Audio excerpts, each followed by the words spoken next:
Diesel, it was just a day ago you and I were talking about Paul Finebaum, and you know that I am not a big fan of old Paulie F. He's entertaining as hell. I don't like him. I don't like Paul Finebaum. And now today, thank you, Lane Kiffin, for number one, giving us a very good lead for the show. And also thank you, number two, Lane Kiffin, for blasting Paul Finebaum, putting him on notice, saying what everyone else has always wanted to say about Paul Finebaum. Just earlier today, Lane Kiffin, Diesel, goes in on Paulie F. This is what he had to say. The audio, just so you know, is not going to be the best, but I'm going to try my best to bump it up a little for you. College game day, you had to make your big splash, and they were watching it because I know the other person in the room that was watching it with them. And you said what a joke I was. I'm the Miley Cyrus of college football coaching, and I should be fired. And they looked at each other, and later that night I was fired. Yeah. By the way. So, but hey, look what happened. I would have never gotten to work for Coach Saban. All these other things wouldn't happen. So I appreciate you for helping getting me fired. Thank you. Look at what you're doing today. You're predicted to go to the playoffs. Look at Miley Cyrus. She's had a nice comeback. So you're wrong on that. I mean, you put me down with that. So really, I don't really know what you're good at. Like you predicted that Coach Saban was done. That didn't happen.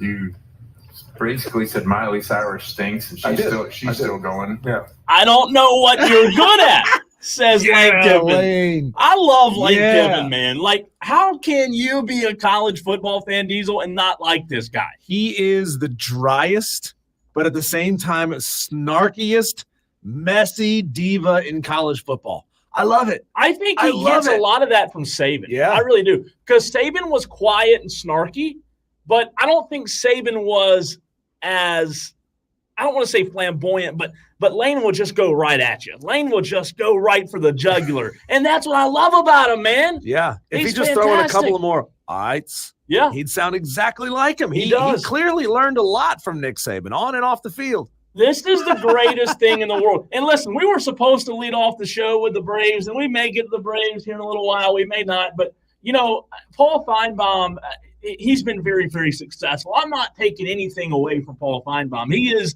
literally the SEC logo, right? He's the Jerry West of the SEC when it comes to the logo.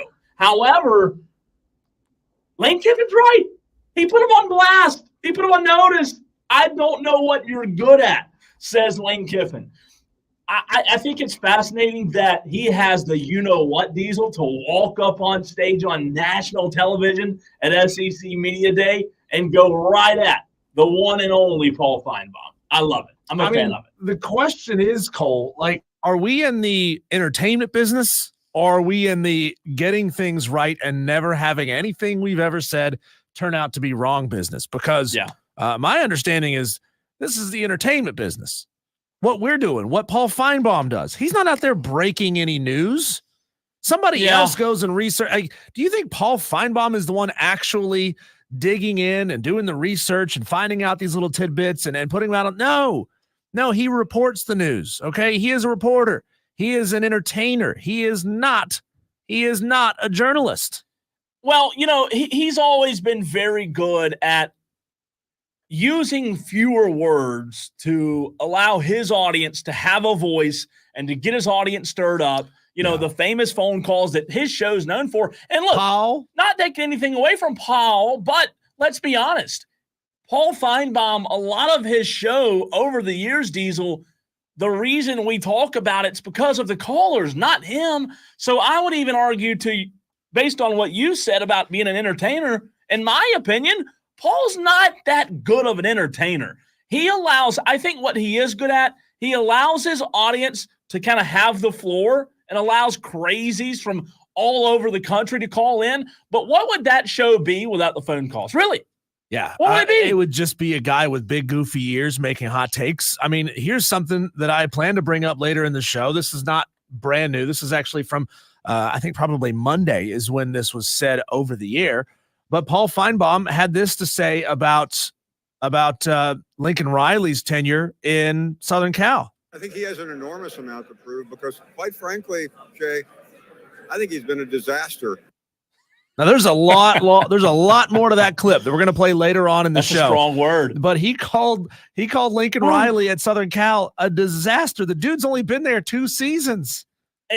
Yeah, I know. And listen, has he been perfect in 2 seasons? No, but like I said, that D word, disaster, that's a strong word. Yeah. Listen, I have no just absolute hate built up for Paul Finebaum. I think Paul Finebaum has really done a good job of giving the SEC a consistent platform and being a consistent voice of the SEC.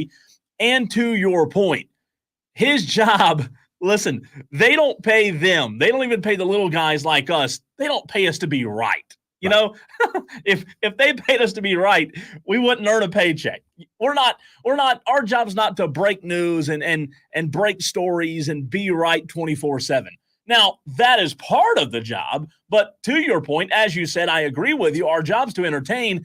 However, Lane Kiffin, what did he do? What did Deion say? He kept those receipts and he blasted back. He called Lane Kiffin the Miley Cyrus of college football. And what's with the Miley Cyrus hate? Where'd that come from? I like Miley. I'm a Miley fan. Is he saying that Lane Kiffin has a flat butt if you put him in like plastic shorts? The way Miley Cyrus looked. You remember that live?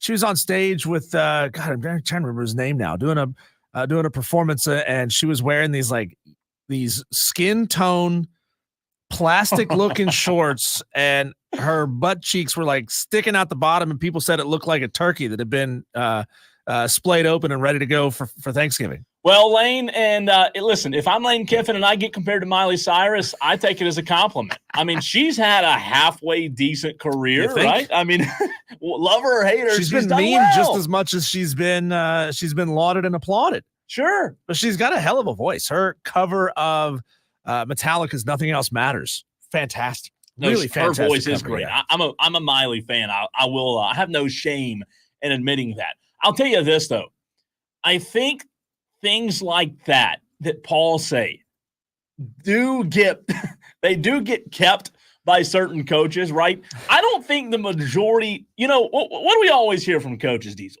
Well, we tune that stuff out. We don't listen. That's not true. That's a lie. They listen. Listen, I'll even say this. At the high school level, Diesel, I'm talking high school football here, you know, not the end of the world, not NFL, not college football. Every year, it doesn't matter if I pick, I do weekly picks. I'll pick so-and-so to lose. I'll get a text message from somebody at that school. I can't believe you picked us to lose. The coach already knows about it. He's already told. I mean, it's like they listen. They want the coaches listen. The coaches tell you they don't, but they do listen. I don't care if it's NFL. Listen, there are NFL GMs that listen. They listen. They're not oblivious. You watch Hard Knocks with the Giants. Go watch the Hard Knocks that just came out with Saquon and him going to Philly. They listen. Lane Kiffin, those guys, they listen. And Lane Kiffin keeping receipts. One more time, if you just tuned in, Lane Kiffin throwing hammers today at Paul Finebaum. I don't know what you're good at. Here is the audio of Lane. College game day, you'd make your big splash, and they were watching it. Because I know the other person in the room that was watching it with them. And you said what a joke I was. I'm the Miley Cyrus of college football coaching, and I should be fired. And they looked at each other, and later that night I was fired. Yeah. By the way. So, but hey, look what happened. I would have never gotten to work for Coach Saban. All these other things wouldn't happen. So I appreciate you for helping getting me fired. Thank you. Look at what you're doing today. You're predicted to go to the playoffs. And look at Miley Cyrus. She's having a nice comeback. So you're wrong on that. I mean, you put me down with that. So really, I don't really know what you're good at. Like you man, I'll bet you Paul Finebaum does one hell of a moonwalk with all that backtracking he was doing in that segment. He's doing this. What do you mean? I bet his ears were blood red after Lane Kiffin came after him. A lot of Miley. I mean, look, Paul knows that his job is to be an entertainer. These coaches around football, this is their life, right? They're hired and fired. And sometimes what media members say can affect what hiring agents may think, may affect their decisions. So these guys do take this personally. They too take this seriously. How dare you not pick me? How dare you say that I stink? But They don't look at it in the same way of all any and all publicity is good publicity, because you're talking bad about me on a public platform. And you know what's fascinating about Finebaum, and then I'll move on, because the Braves are just dying waiting on us to talk about them. But what I think is so fascinating, Diesel, about Finebaum is it seems as if years ago the crowd that grew up watching Finebaum helped Finebaum get to where he is now. I think a lot of the crowd that watch Paul now see through a lot of that stuff. Like, people now want to be entertained, to your point. They want to have a draw. They do keep receipts. They do want to know if you're right. They want to know if you're credible or not. And I think they're starting to I'm not saying Paul's transitioning out. I think they're just starting to see through some of that. Well, Paul Finebaum makes $5 million a year from ESPN. So clearly somebody at ESPN loves what he's doing, right? So it doesn't matter to them that he's wrong sometimes. It just matters that he says entertaining things that get people to tune in and watch his show. They get people to like and retweet and comment on his videos. They don't care if it's positive. They don't care if it's negative. I mean, look at all media in this country. All of it is designed for people to argue with each other and yell at each other and say outlandish things. Surely not. That's one reason why. I mean, personally, it's not my cup of tea, right? I don't listen to I didn't listen to Skip Bayless or watch his show because I didn't like him and Shannon screaming at each other. Yeah. I don't listen to Stephen A. Smith because I don't like him screaming at people and them screaming, and Max Kellerman screaming right back at him. I mean, this hyper divisive type of content where it's just this ping pong match back and forth, it raises the temperature, and the average audience member, the average fan, loves that kind of stuff. It's not personally for me, but they love that kind of stuff. So that's all they need him to do is to say outrageous things that are going to get people to talk about it on social. Yeah, it's just the entertaining facet of it that they want to be able to use to keep people tuned in. And that's why Stephen A. Smith does have the highest ratings year in and year out at ESPN. That's why. So really funny, though. I love Lane Kiffin. I love him even more today. Paul Finebaum starting to he's kind of starting to age on me a little bit. Isn't it amazing how Lane Kiffin was a really hated coach? You know, when he left Tennessee, when he left Southern Cal, he was a kind of a pariah in this industry almost, and he did what a lot of coaches do. You go work on Nick Saban's staff for a little while, you stay out of the spotlight for a little while, then you show your quality on Nick Saban's staff, and all of a sudden, bam, everybody loves you. I love Lane Kiffin. If he was my coach, if I was an Ole Miss fan, I would be beating the drum for Lane Kiffin every single day. You know what I love most about it? I love most that, to your point, he was hated. However, when he went to Alabama, there were so many Alabama fans who won't admit it today that were so upset that Lane was coming to coach with them. They were like, "Oh, we don't want Lane Kiffin, right? No way Lane Kiffin's coming to Bama." Then what did Lane Kiffin do when he got to Bama, Diesel? He put up one of the best offenses, and then when he left, their offensive production dropped off a ton. Turns out the guy was actually pretty smart and pretty good at his job. Maybe not a great head coach when he was young. He just needed to spend some time under a great head coach to learn how to be a great head coach. A few comments, then we'll get to the Braves because the Braves are waiting on us. Brian Snicker texted into the show and said, "Are you ever going to get to us?" Trey says Miley transitioned well with her singing into adulthood by smoking a lot. You know that? Is that true? I'm going to try to see if I can find that Miley Cyrus clip. The one where her voice is super smoky and super scratchy. Madcraft says he should post the lyrics of Shake It Off by Swift. I can't read that far away. What's he saying? He doesn't know who Miley is. I'm sorry, Madcraft. The computer's far away and I can't read it today. Insinuating. Oh, let me make it. Here we go. Insinuating he doesn't know who Miley is would be epic. Oh, I see what you're saying. Yeah, if Lane acted like he didn't know. Yeah, and by the way, Madcraft, I wear contacts. My eyes are supposed to be good, but the journey is usually the part that you remember anyways. Is that her? That's not her. Well, that was a zipper. This part's her. The journey is usually the part that you remember anyways. Are you kidding me? She does. So she is a smokeaholic. Yeah, here we go. The journey is usually the part that you remember anyways. Oh my God. Sounds like that commercial where the lady's holding the thing. I told you not to start smoking when you were 15 Hey, years she's old. got a great career as a Budweiser frog one day if she needs it. Is that how she sounds now? Good. This clip got famous in 2023, I believe. That's wrong. So yeah, it's about a year ago. That is The journey is usually the part that you remember anyways. that doesn't even close. That's not even close to sounding like her. How did we know that Miley Cyrus and Lane Kiffin would be in the same conversation Her today? voice sounds like that sound when you weave a little too far to the right on the road and you hit the rumble strip.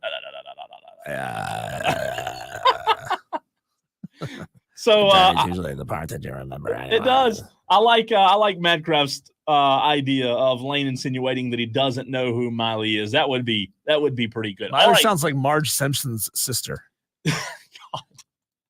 Jeez. Diesel.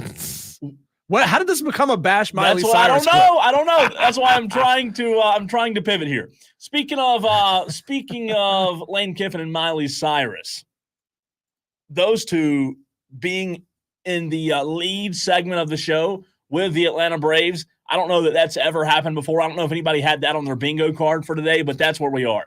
So now that the All-Star game is over, just a few more minutes left in this segment. I asked the question to you, Diesel, as well as our Tolos who are listening, watching on Facebook, YouTube, and Twitter, who are Atlanta Braves fans. Now that you are who you are, would a trade deadline move be enough to put the Braves over enough of a hump to go make a run? The reason I ask that is there are some sources out there that are predicting the Braves to land an all-star in a blockbuster trade with one of their division rivals. Well, who would that be? That would be Jazz Chisholm. Jazz Chisholm Jr. is expected to get traded at the deadline. He plays for the Miami Marlins. Alex Anthopoulos is known for making trades, Diesel. And I have two reports of people saying, you know what? We really feel like he's going to get traded, and the Braves would be a good landing spot. However, the question is that Jazz Chisholm one guy, is he enough to help get these bats in this Atlanta Braves lineup hot and allow this team to go on a postseason run 8.5 games back right now? Well, there's a lot of talk, and I'm going to see if I can find this audio clip. I didn't realize that we needed it, but now that I know we're talking about this is a fantastic clip to have. It was conversation around the All-Star game saying that a lot of these players are recruiting players to come to their team ahead of the trade deadline. I mean, these guys talk amongst themselves. Here it is. Here's AJ Przinsky saying that players recruit each other at the All-Star game all the time. Prime player recruitment grounds, not this particular case, but just in general. Like, do you think sometimes dudes make friends here and then he's like, hey, we should play together? Guys do that all the time. Many a person where I'm like, hey, we should play together. I think we'd be fun, or we'd have fun. And you meet guys wherever, out at dinner, or I'll meet somebody through another player, and you're like, yeah, I'd like to play with you one day. Like, very. Oh, Cole, I want to play with you too. It does happen. Ronald Acuna Jr. is the king of doing that. Yeah. If you go listen to him mic'd up, he's always recruiting players to Atlanta. Here's Talking Baseball on X about the potential of Jazz Chisholm becoming an Atlanta Brave. I do want to send an outfielder to the Braves, and I do think Jazz Chisholm is going to get traded. So I'm going to send Jazz Chisholm to the Braves. That's exactly where I had him going. That's Dude, where he wants loves to play. Ronald. He looks at Ronald the way I look at Ken Griffey Jr. Someone's going there. UConn. Jazz is getting traded. They're going to make a move for an outfielder. They already brought back Eddie Rosario. Jazz Chisholm to the Braves. So there's a lot of predictions. The Yankees also are a player interested in Chisholm. Diesel, real quick, the Marlins moved to Chisholm to center field. They moved him to center field before the 2023 season, and 97 games for Miami. Chisholm batted .250, .304, .457 with a career-high 19 home runs, 51 RBIs, 22 stolen bases. Following the season on October 10th, Chisholm underwent surgery to repair turf toe in his right foot. It would be an interesting trade. It would help the Braves. I just don't know, and we can get to it later in the show. Yeah. I just don't know if it'd be enough to get them over the Philadelphia Phillies, who are, in my opinion, the best team in baseball. Well, they have Jared Kelenic sitting in center field right now. Yeah. And let me see if I can pull up Jared Kelenick's numbers. And that's the thing, though. And see if it would really be worth it. He's okay. Sorry, don't have that information at the moment. And we can get back to it because we can go deeper into it. But I just feel like Atlanta does want an upgrade. I don't think Kelenick's the best guy to roll into the postseason with. So he's sitting right now at 255, 10 home runs, 29 RBIs for the season, 721 OPS. He's hitting well. Honestly, he's hitting fairly well, but they need a spark. The Braves really need that spark. They do to get things going. And I mean, are they willing to send a Jared Kelenic back down to make that run? I think I would. I think I'd go do something, not necessarily Diesel to try to make a run this year, but just to give you another impactful player for the future, like a Chisholm, that can help in these kind of situations, because the Braves outfield right now is not the best when obviously injuries hurt, with Michael Harris being injured as well. They've got to have somebody. They're 8.5 games back. They're still in the playoff hunt, right? Potential wild card. If they get Jazz Chisholm, maybe he can provide enough of a spark for them to lock in that wild card spot, and then who knows in the postseason, yeah, right? And can they afford him? Can they put him on one of those famous Braves contracts, those long-term, low dollar per year, but a long-term contract? Is he willing to do that, or does he want to sign on for a year or two and put himself back out there in the market? Good question. That's a really good question. When we come back, Cole, you called Paul Finebaum the SEC logo. And I want to know who actually is the voice of college football. I think there's a handful of interesting candidates, but there may be a new king just walking in and taking over. That's next on the Fan Upstate.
You called Paul Finebaum the SEC logo in the last segment, Cole. I think he kind of resembles the SEC logo. Yeah, can I take that back? I mean, his head and his ears are kind of round, a lot of bright colors going on.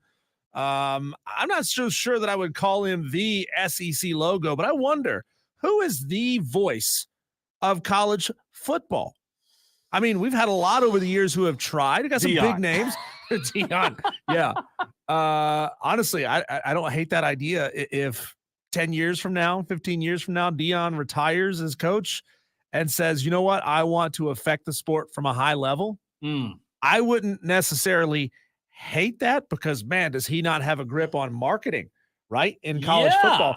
So the question is, who is the voice of college football? Could it be, a lot of the game day crew? Could it be Chris Fowler? No, not really. I think he's a smart guy, but he's more of a facilitator, right? He's more of a game manager on college game day. Reese Davis, big name in college football. Is he the voice of college football? For some reason, I always get Chris and Reese confused. It's easy to do. I'm always getting them mixed up. Two generic white dudes in a suit. They are, and they look the same, Yeah.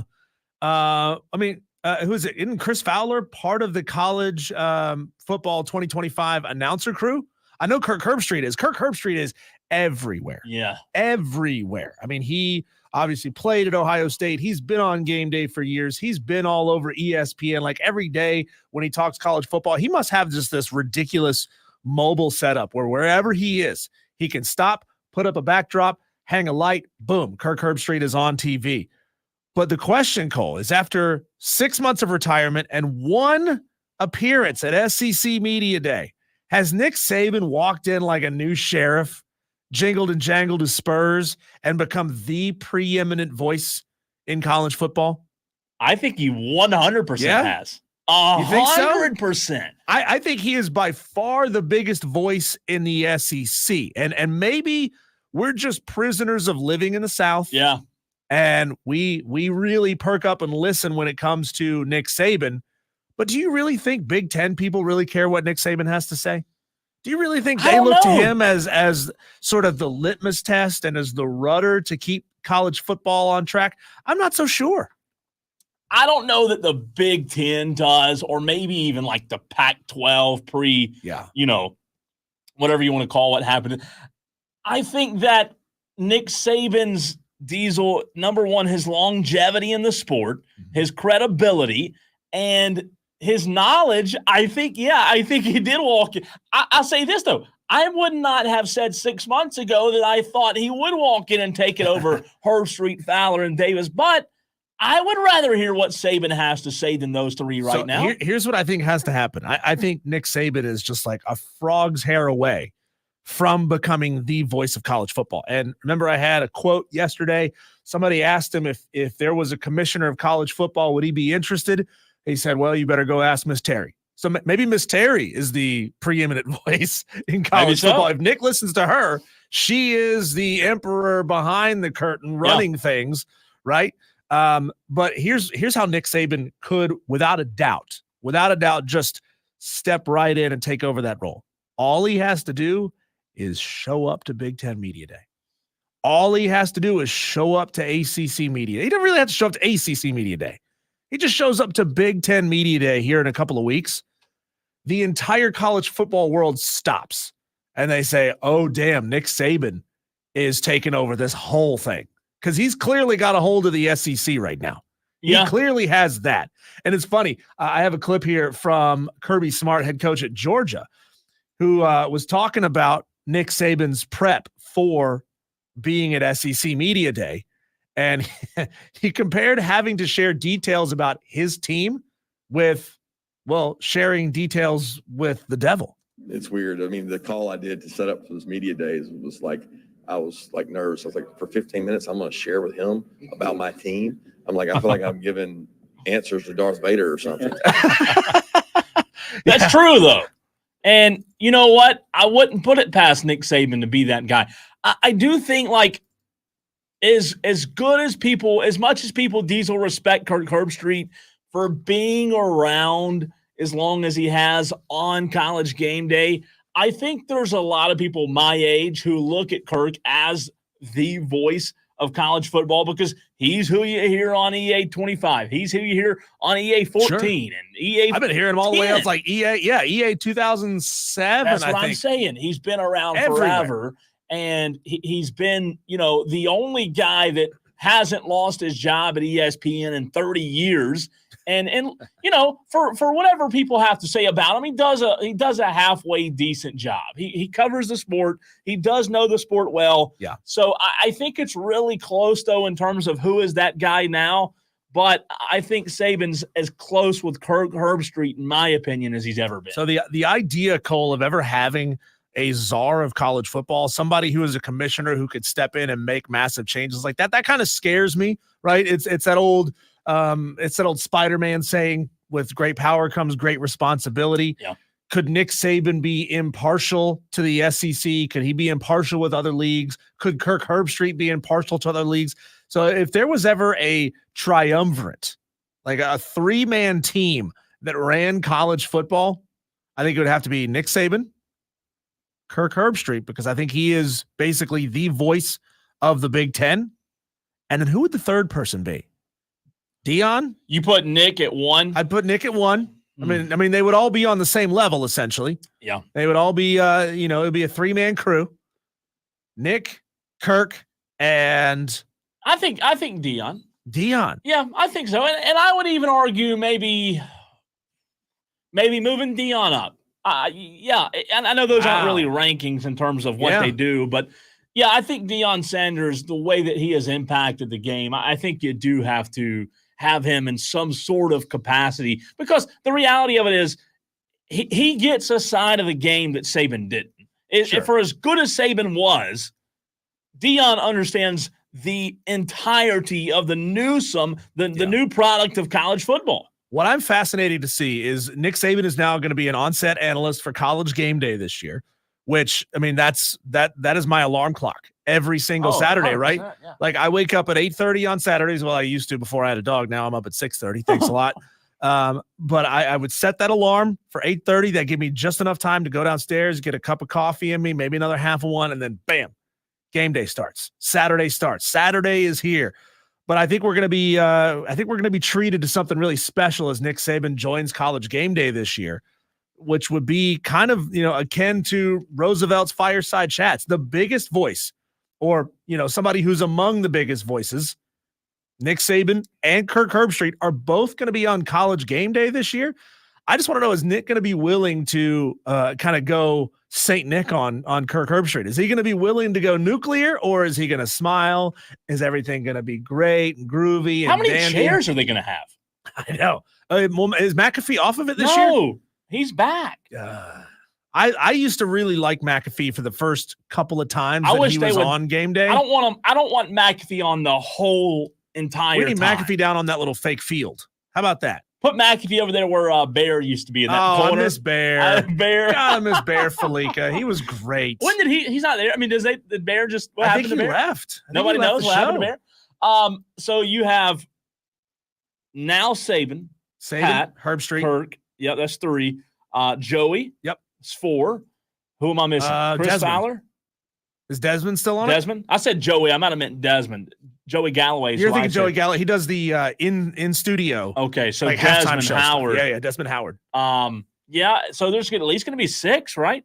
It's going to be a packed How set. are they gonna do that? And then Lee Corso. Oh God, is Corso back?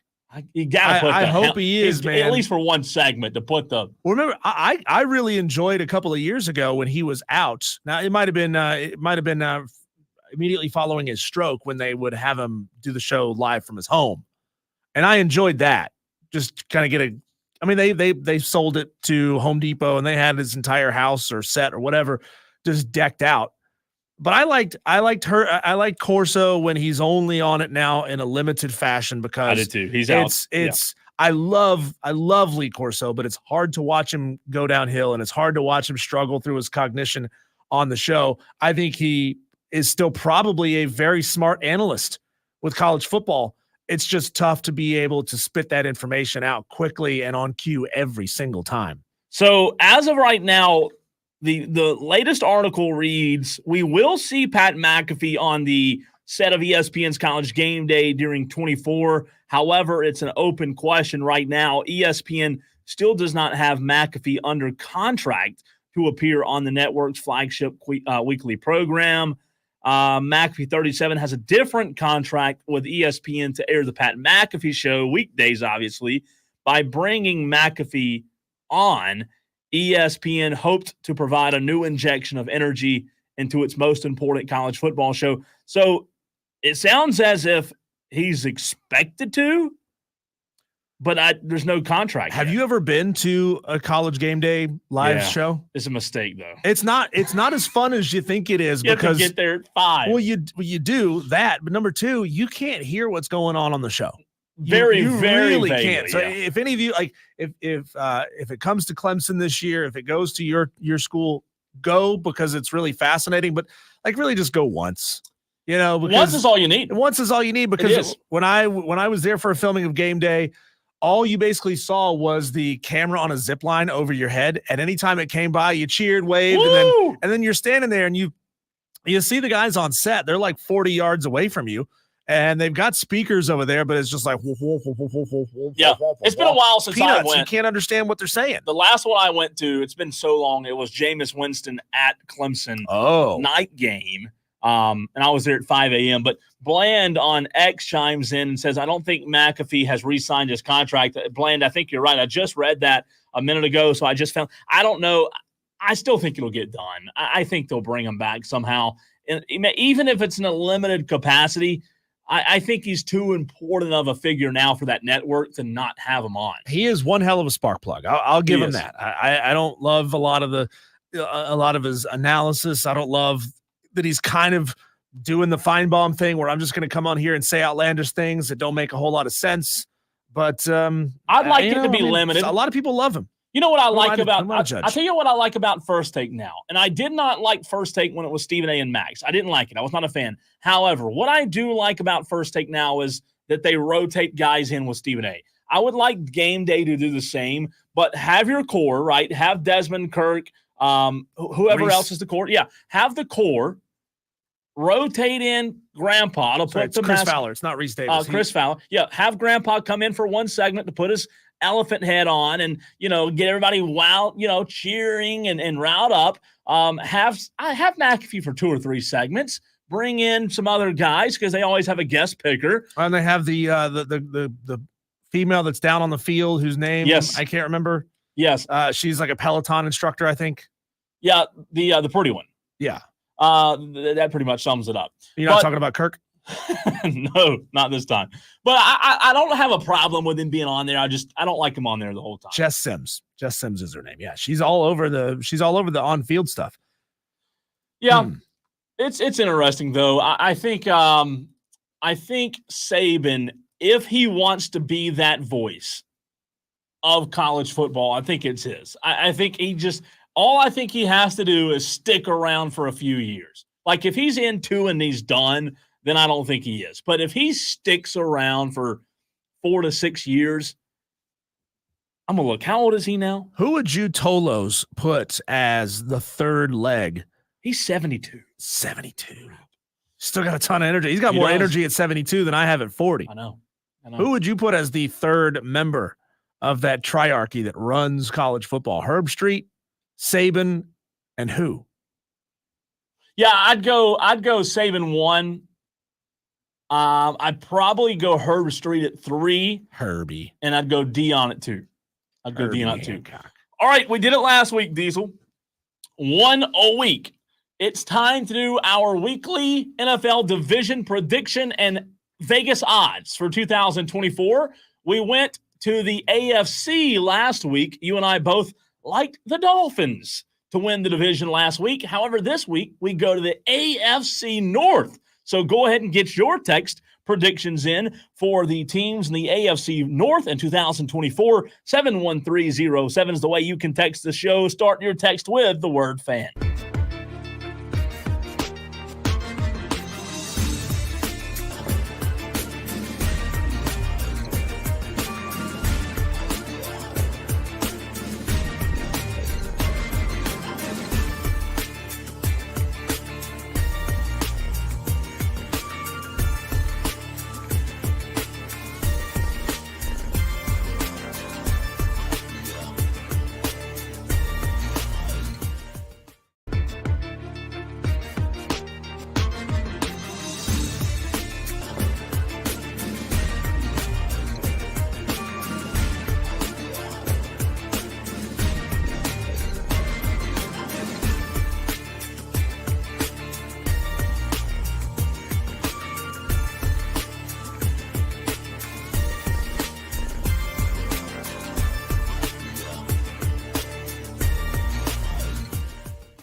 Looking at the NFC North, if you have a team in the NFC North, if your team is the Detroit, I said NFC North. Let me back up. I misspoke. I apologize.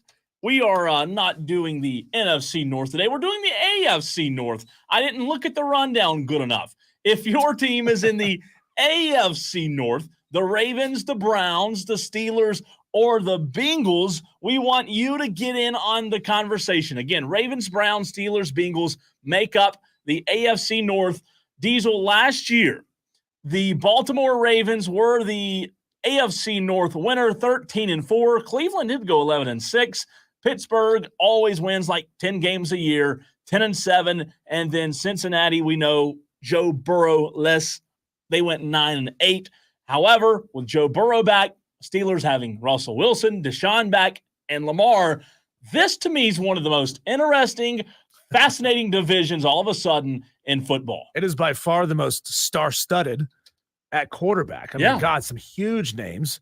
And how great is it to have Deshaun and Lamar in a conference together, in a division together, facing off against each other twice in this season, assuming Deshaun stays healthy and Deshaun wants to be on the field. I mean, that's been one of my biggest disappointments, obviously outside of all of the negativity that went on with Deshaun Watson and the massage therapist.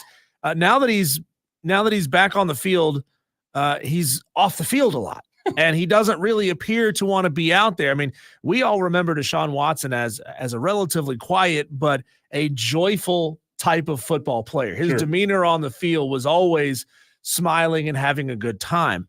Well, that has changed in such a drastic way since getting that massive guaranteed contract in Cleveland, and then essentially just sitting out a lot. It's been really disappointing to watch. So here are the 2024 odds, according to Las Vegas Diesel, on the AFC North. As you would imagine, as you can assume, the Baltimore Ravens, with the addition now of Derrick Henry, are the favorites to win the division, plus 110. However, not far behind them are the Cincinnati Bengals, plus 180. Obviously, Joe Burrow being healthy impacts that a lot, right? Cleveland, plus 600. And then Las Vegas is basically saying we have no faith that Russell Wilson still can lead a franchise. Diesel, the Pittsburgh Steelers, plus 1,100 to win the AFC North. I think this one's fun because of Deshaun. However, I do agree with Vegas that I'm not the biggest Russell Wilson fan. I think the Steelers do finish fourth.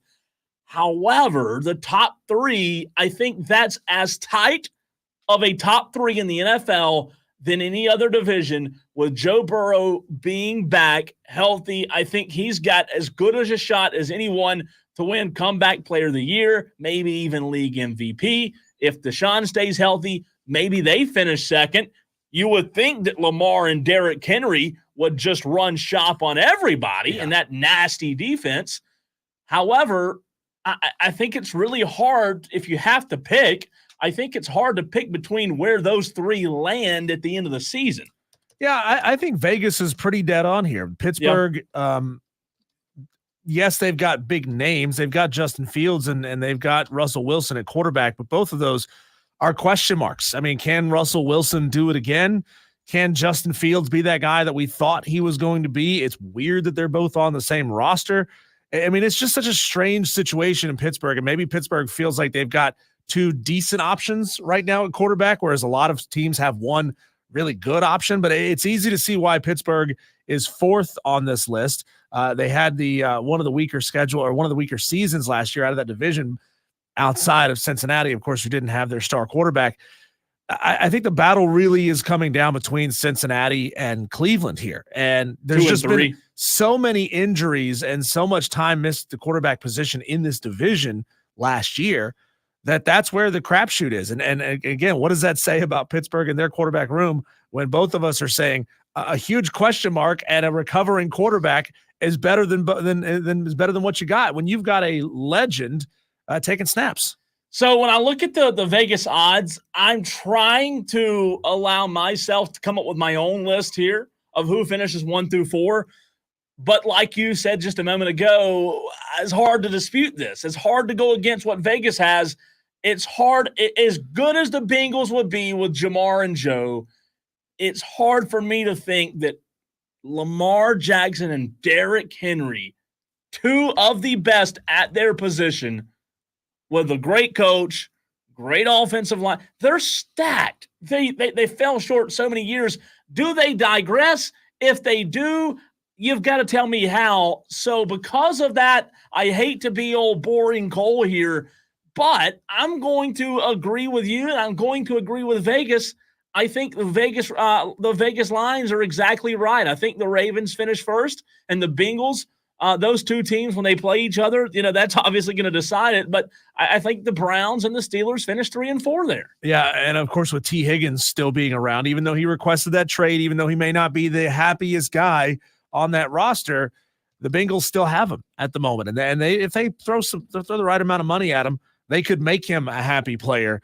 And then, man, that makes it really interesting, the conversation between now Baltimore and Cincinnati. But we really just have to see how rehab Joe Burrow can stick it out. Can he stay healthy over the course of a season? And real quick before the break, what if the Browns fell apart and there was consistency at the quarterback position in Pittsburgh? Pittsburgh ends up finishing 3 instead of 4. If something happens to Deshaun, obviously that's very likely. But maybe we're discounting the 3 and 4 there, that maybe Pittsburgh could be better with Russell What Wilson. if Cleveland falls apart? Sounds like a movie that I've seen about 100 times, right?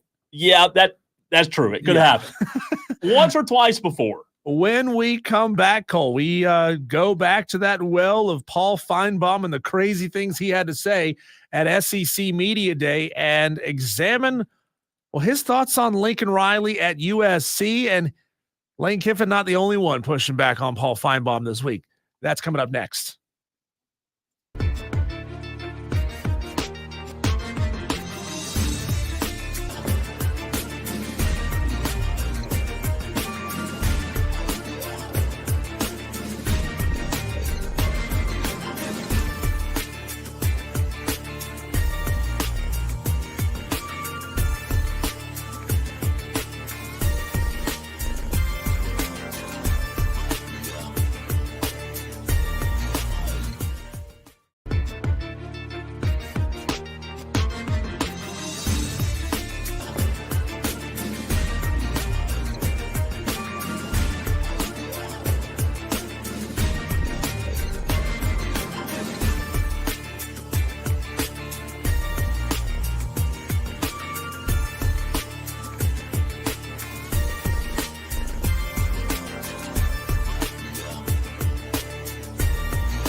Lincoln Riley at Southern Cal.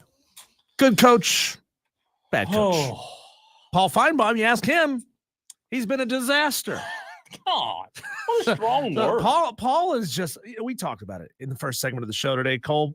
Paul Finebaum is just saying a lot of BS, see what sticks to the wall. Like, do we genuinely believe Paul believes any of these things, or is he just taking the over-the-top nature of his radio show and bringing it to TV, bringing it to SEC Media Days? Here is what Paul Finebaum had to say about Lincoln Riley, now head coach at USC, former head coach at Oklahoma. I think he has an enormous amount to prove because, quite frankly, Jay, I think he's been a disaster. Let's go back 3 years. Oklahoma and Texas joining the SEC. It was announced at this moment in time. What did Lincoln Riley do? He ran away. He did not want to deal with the Southeastern Conference at OU. He took what he thought was an easier course, so he goes out to Southern Cal. He takes Caleb Williams. Good first year, but since then, everything has gone wrong.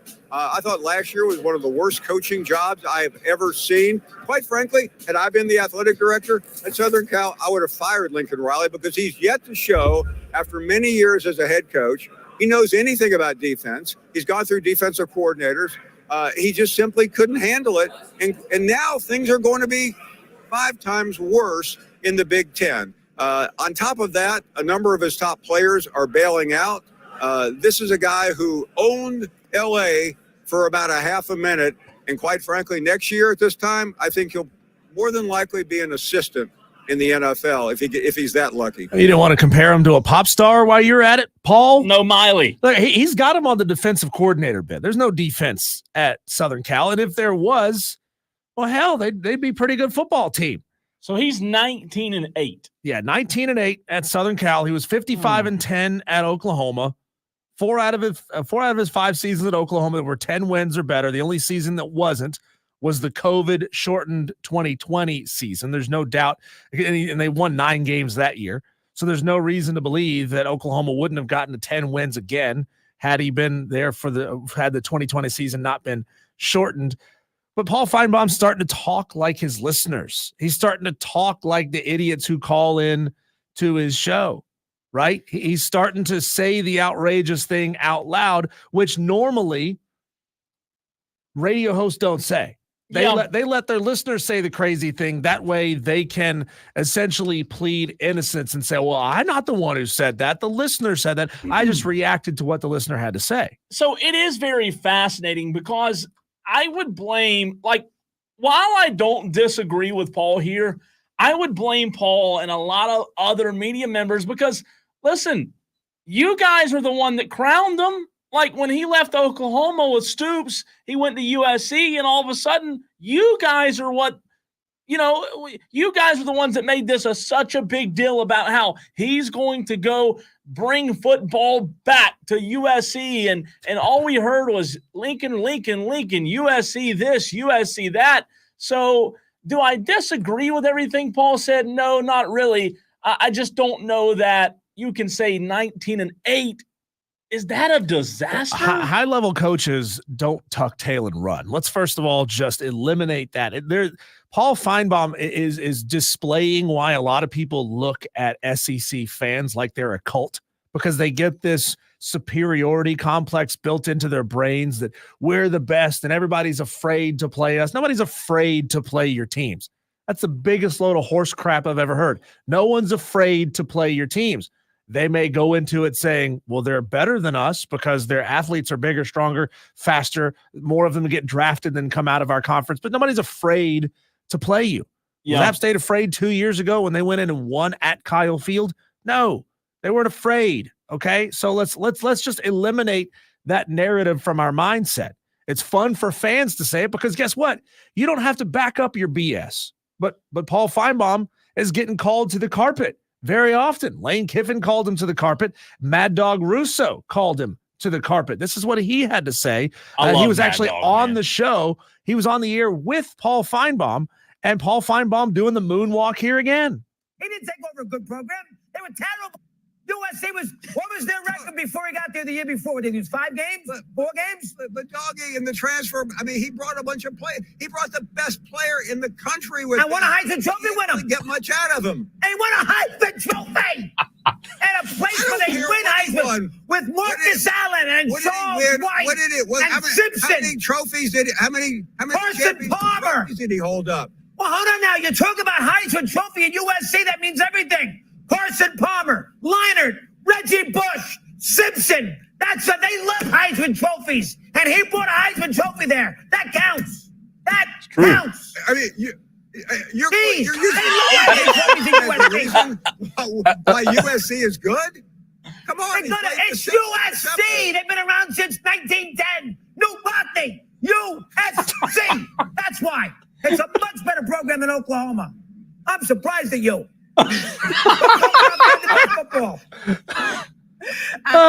Mad Dog's the best thing that ever happened to First Take. Ever. Oh my God. I love Mad Dog. So to say this, he's 100% right there. Okay, so Mad Dog, his take is, well, winning Heisman trophies is just as good as winning national championships and being in the college football playoff if you're a Southern Cal fan. Well, I wouldn't say that. I wouldn't say it's as he's, good he's as. wrong. Mad Dog is 100% wrong. And you know what he has to do? He has to scream over people and not give them an opportunity to actually reply. I don't know that he means I don't know that he means a Heisman is as good as a Natty. I just think there is. See, I think he's right in the sense of you winning a Heisman Trophy. You come to USC as Lincoln Riley.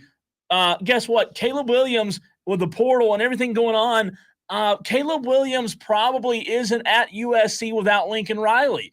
And has Lincoln Riley been great? No.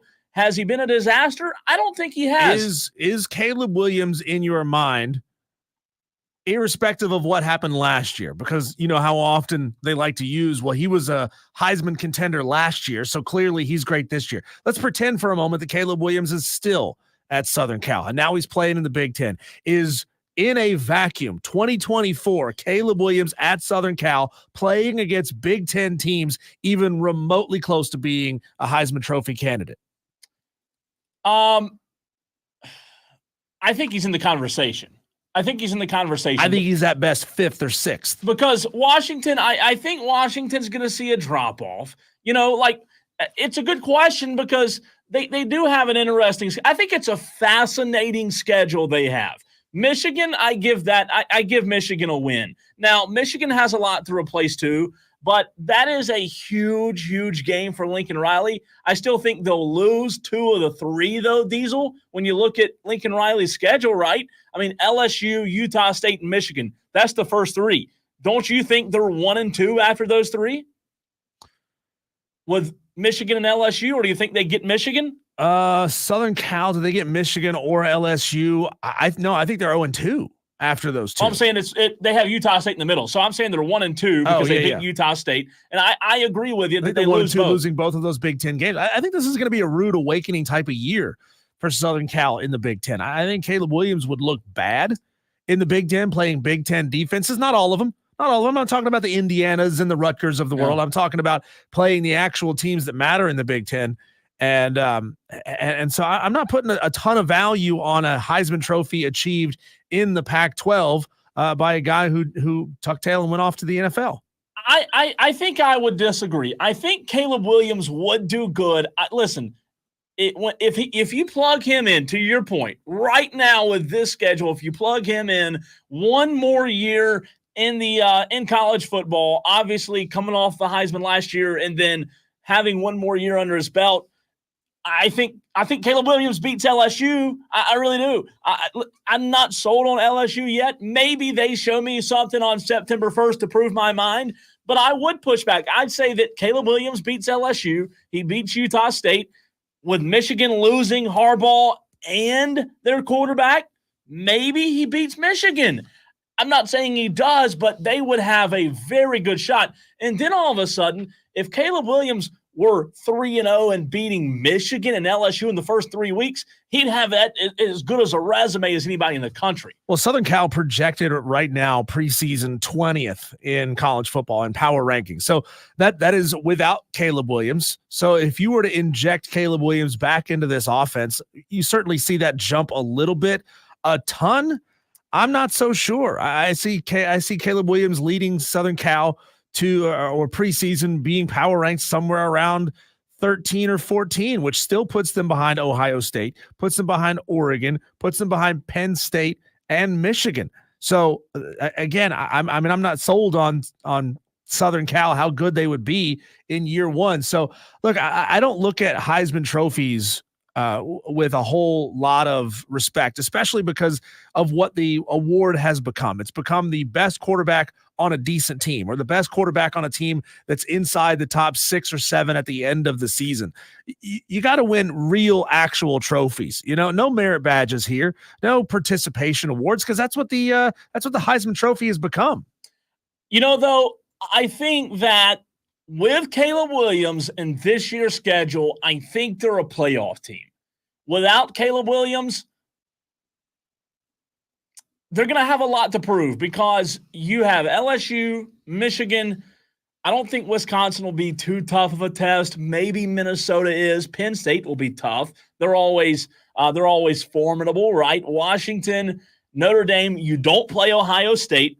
Thank God for that if you're Lincoln Riley, right? No Ohio State on the schedule, which is huge. However, I do think with Caleb Williams, they're in the playoff. I think with Caleb Williams, they're a 1 to 2 loss team. This year, I think they're a 2 to 4 loss team. At best, they're a 2 loss team this year, in my opinion. It's a tougher schedule. There's no doubt. And Washington's a question mark for me because I don't know what they have without Penix and without DeBoer. And the same thing with Michigan in a way. I still think Michigan's going to be very good, but with a lot of new pieces, what are they going to be? If you told me Caleb Williams was going up against a new Michigan and a new Washington, I'd take Caleb Williams against both of those. I'd also take him against LSU and Notre Dame at the end of the season. I think they're very much in the playoffs with Caleb Williams. Well, one good thing for Southern Cal this year, and this may be what saves Lincoln Riley's bacon this year, is Miller Moss. He was a 4-star when he came out of high school. This guy's class of 2021. He's been in this sport for a long time. So they've got a guy that necessarily doesn't have a ton of game experience. He's a junior this year. Not a ton of game experience. However, he was a highly touted guy. He's been around for a while. He better grow up quick. It's gonna be a tough first year for him. Going into the Big Ten, playing on the road, playing not so much all these games in warm, friendly, tropical confines. Southern Cal is going to be in for a rude awakening this year. We talk a lot about how the new teams are going to fare coming into the SEC. I think it's just because it's a little closer to home and it's a little easier for us to project. But, of these teams that are making their way into the Big Ten, I think Southern Cal is going to be one of those ones that really, really struggles. 203, texter from the 203 says, wait, I thought Caleb Williams got drafted. He did, texter. We're saying how much better would they be? Diesel's point was, his question was, obviously, he won the Heisman last year. How much better would they be this year in the new conference if they still had Caleb Williams? Here's a fun question with Lincoln Riley, because I think Lincoln Riley is fascinating. I don't know that I consider him a disaster yet, though. But, Diesel, do you think Lincoln Riley, and God, we could probably spend 2 segments on this, do you think Lincoln Riley would fare better at USC in the Big Ten or here at Oklahoma still in the SEC? Ooh, well, the big problem is that he still hasn't been able to put a good defense on the field, right? So and regardless, I mean, there's a bunch of big boys up there on the offensive lines in the Big Ten. There's a bunch of hogs on the offensive line in the SEC. So they're going to have, I think they would have equal struggles no matter where they go. It's tough. That's a tough one. I mean, I don't think either one is really leaps and bounds above the other. I do think Finebaum's right about the defense. Lincoln hasn't made the right hire yet. He has not made the right hire yet. To say he knows nothing about defense, I don't know if you can go that far. to what, because that's what Paul Finebaum said in the audio you played. I'm just a big believer that it's about the hires you make. Dabo Swinney won 2 national championships with the best defensive coordinator in the country, right? How is it that we, just to bring it back home here, we talk about Shane Beamer and his hires and say, well, if he can't get these hires right, he's on the hot seat. But we don't say the same things with Lincoln Riley. I mean, obviously he has the resume at Oklahoma, won a whole bunch of games at Oklahoma. So that certainly buys you the benefit of the doubt. But it's, if you can put elite offenses on the field, and clearly Lincoln Riley can put elite offenses on the field, but he's got to be able to find that. Otherwise, you're just putting a lot of big stats up, but not taking home any trophies. And the trophies ultimately are what matters. So his defensive coordinator in 2024, to Paul Finebaum's point about the rotation of DCs, his staff this year, obviously he is the head guy. Let's see here. As I'm scrolling down their website, Josh Henson is the offensive coordinator. D'Anton Lynn, maybe I'm saying that wrong, Danton, D'Anton Lynn is the DC. Lynn had experience in the NFL, most recently served as the DC at UCLA Diesel, where he completely transformed the Bruins defense. They were 87 in 2022. He took them to number 11 in the nation the very next season. Impressive. So that is very impressive. Yeah. Prior to arriving in LA, he spent 9 seasons in the NFL. He's a safeties coach for the Ravens. Maybe this is the right guy. But to your point, the quarterback, the defense, Lincoln, the team as a whole, we don't follow them much because we're in the South. They all have to grow up quick. Will they be judged on this year with a new quarterback, new DC, or do you think that maybe they'll give Lincoln a year to kind of get things figured out? Well, they played a handful of good offenses in the Pac-12 last year. Obviously, Oregon was really good on offense. Washington was really good on offense. I think Arizona had themselves a pretty solid offensive season as well, but they're not playing that grind week in and week out of the Big Ten schedule or of an SEC type of schedule. So, 11th in the country in the Pac-12, great, where there's not a ton of offense outside of a handful of schools on your schedule. And I don't know what USC's or what UCLA's schedule will look like the year that he had them at 11th in the country. So, I mean, they could have had a soft offensive schedule that year of offenses that they faced. So can he achieve anything like that in the new Big Ten? Probably not. I mean, I see that stat falling into maybe the low 20s and rephrase that, the upper 20s or even the 30s. What's interesting is, for as tough as their schedule is this year, Diesel, Lincoln Riley, he dodged Oregon and Ohio State, which is 2 guaranteed losses, right? Hey, if you're going to come into a conference and you need to look good in your first year, that's how you do it. You get lucky. The scheduling gods give you some help there. What's fascinating is, though, they started out 6-0 last year, and then they crumbled. They lost, 5 of their last 6. Notre Dame, Utah, Washington, Oregon, UCLA. So it's a great question. We'll get back to it later in the off season, if you will. But I like Lincoln Riley. I just don't know that he's got the right hires yet.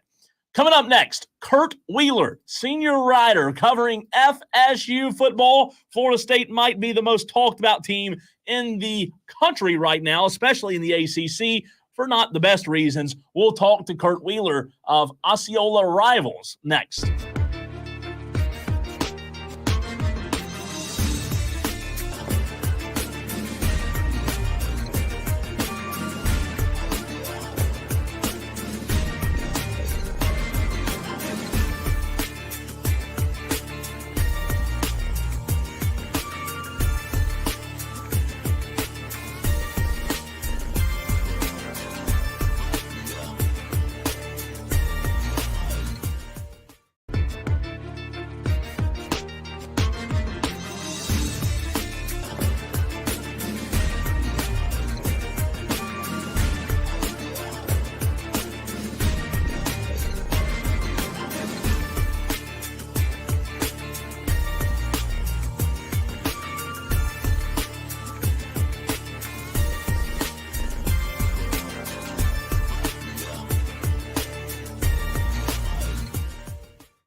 talking season continues, a time that we love, getting those lists out, getting ready for August. The coaches don't love it, but we do. And speaking of talking season, a lot of talk lately about Florida State. We've talked about them a lot this week with rumors with them in the Big 12 and in SEC and Big 10, or conferences not wanting them. Let me just say it that way.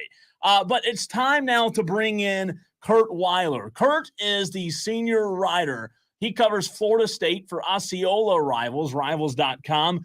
Kurt, have you remembered a time that non-football, non-field related Florida State's been in the news as much as they are now? It's been a minute for sure. It's been more the on-field stuff, but yeah, especially since December, this has really ramped up. And obviously, I mean, but even dating back further than that, it's crazy the amount of court stuff that I never imagined I would have to cover in my job. Kurt, what did you make as you read the article yesterday, the assertions laid out in Brett McMurphy's article, where he says he and his colleagues spoke to multiple Big Ten and SEC officials, from coaches to administrators to television people, et cetera. And they were saying things like chaotic and disruptive in reference to Florida State, and as a reason why neither of those conferences would be too interested in the Seminoles. I take a lot of that with a grain of salt. Obviously, some not great quotes in there. You don't want to be called a disruptive partner. It's not a great tag, but I would venture to say there are plenty of other schools and plenty of other athletic directors who, if they were in a similar spot, would go about it the same way. I think it's a factor of the situation that Florida State finds itself in. I mean, I roll my eyes, especially when it comes to the Big Ten, at the notion of what would Florida State add to the Big Ten. I mean, Florida State would add a lot to the Big Ten. Obviously, the SEC, you can more make that case. But I did find it funny for all the quotes in there. It was a lot of, I think twice someone said, but never say never. Like, because it seems like the what they kept attaching to that is we're not interested in Florida State or Clemson if the ACC survives. I'm not convinced the ACC does survive if Florida State and Clemson manage to get a way out. It feels like that's why this has been at a bit of a stalemate, and that neither side's really giving anything right now, because I think the ACC knows it would not be in a great spot if it lost Florida State. So it makes sense in a way. They're not going to come out and say they're interested when Florida State is still very much locked into the ACC. I think we won't really know the truth of the matter until Florida State manages to find a way out of the ACC, and then we'll kind of see where the truth lies. But I do remember seeing similar things about the West Coast teams in the Big Ten, and obviously that ended up happening. Kurt, it's fascinating that we're talking in the upstate of South Carolina about Florida State as much as we are, with the lawsuits, with the ACC, with Clemson. And, oh, by the way, Florida State has a former Clemson quarterback. Have you heard anything about the lawsuits and the destinations? I know I agree with what you said just now about they've got to get out of the ACC first. But even to that point, have you heard anything from Florida State officials and where they might see this going? No, I mean, it feels like it's tough. It feels like destined in some way for a settlement, just because it's hard to fathom this actually going to court and like the lawsuit actually being presided over by a judge. It just kind of feels like both sides have a lot to lose there. But obviously, I think in a lot of ways the ACC has more to lose, because I do think the ACC would have to really pivot if they did agree to a settlement with Florida State and Clemson. I mean, I know at the base level, obviously, I think we got a little less than a month until that August 15th deadline, where as things stand, if Florida State, if nothing is agreed to prior to August 15th next month, they'll be in the ACC in 2025, as will Clemson. Kind of that's the date where if you want to be out the following year, you have to declare it by then. And I can't fathom Florida State being in a place financially to get out with what that would currently look like, with questions about their TV rights. So if they wanted that to happen in the next month, I think a settlement would have to happen. And considering we haven't really heard any progress on that front, I'm not convinced it will at this time. Kurt Weiler, senior writer who covers Florida State football for Osceola Rivals and rivals.com. Florida State over the past couple of seasons, Kurt, has been such a transfer reliant team. It's feast or famine. A lot of guys coming in, a lot of guys going out. Do you get the sense that Mike Norvell is comfortable with staying in that sort of pattern and being a transfer type of head coach? or do you see him wanting to kind of turn this thing back towards high school recruits and then using the portal to supplement? Yeah, it's interesting. I think long term he would even like to. I mean, obviously they've scaled back the portal somewhat from where it was. They didn't take. I think they only took one in the post spring window, when the thought was they might take more. And I think some of that was belief in what they have. I mean, they're taking 3 homegrown players, 3 non-transfers who they signed out of high school to ACC kickoff. It feels like a bit of a statement about maybe where he wants things to go. It feels like that is still the more traditional path going forward. I do think this year they took as many transfers as they did because, I mean, A, they lose a lot, and B, it feels like this is an important year for Florida State. They're going to take a step back in some capacity. I can't fathom they're going to go 12-0. You can't rule it out, but I can't imagine they're going to go 12-0 again with all they're having to replace. But it feels important to not lose too much of that momentum. If the fall-off is to 9 or 10 wins, it doesn't feel that significant. You don't want the fall-off to be to 7 wins, because then the talk starts about like, oh, well, that just all those factors coming together for kind of an anomaly season. So it feels like I do think going forward, I mean, the high school recruiting has improved the last few years in particular as they've gotten further away from COVID, and they've built more of those bonds. This was a staff when they got here didn't have a ton of bonds in the state of Florida with those high school coaches and high school prospects. But I think this year was important for them to kind of keep that momentum going, at least moderately, to go as heavy on transfers as they did. Hey, Kurt, what was the overwhelming response from Florida State fans when DJ announced his commitment to Florida State? Yeah, I think generally people were happy. Obviously, they were recruiting. They hosted both DJ and Cam Ward on visits, and I think they kind of were in that waiting period with both of them. And then when Cam Ward originally put out the video that he was declaring for the draft shortly after, Florida State took DJ, and then Cam Ward ended up changing his mind and going to Miami. I think there were some people who saw the ceiling of Cam Ward being a little higher, and I think that's fair, but I think the floor is also lower for him. I think DJ is DJ going to lead you to a bunch of success in the playoff? I'm not sure, but I think it was generally excitement. He was definitely a guy who pretty much wore on his sleeve. I mean, Florida State was the only interest the school he paid a ton of interest to. It felt like that's where he wanted to be, and I think there's something to be said for a guy who wants to be there. And we saw in the spring, I mean, we saw the potential. We saw, I mean, why he was a 5-star recruit, and I'm fascinated to see. And we saw what Mike Norvell and his staff did with multiple years of Jordan Travis and what they made him. I'm fascinated to see what they can do with 1 year of DJ Uyunglele. It's kind of a different proposition.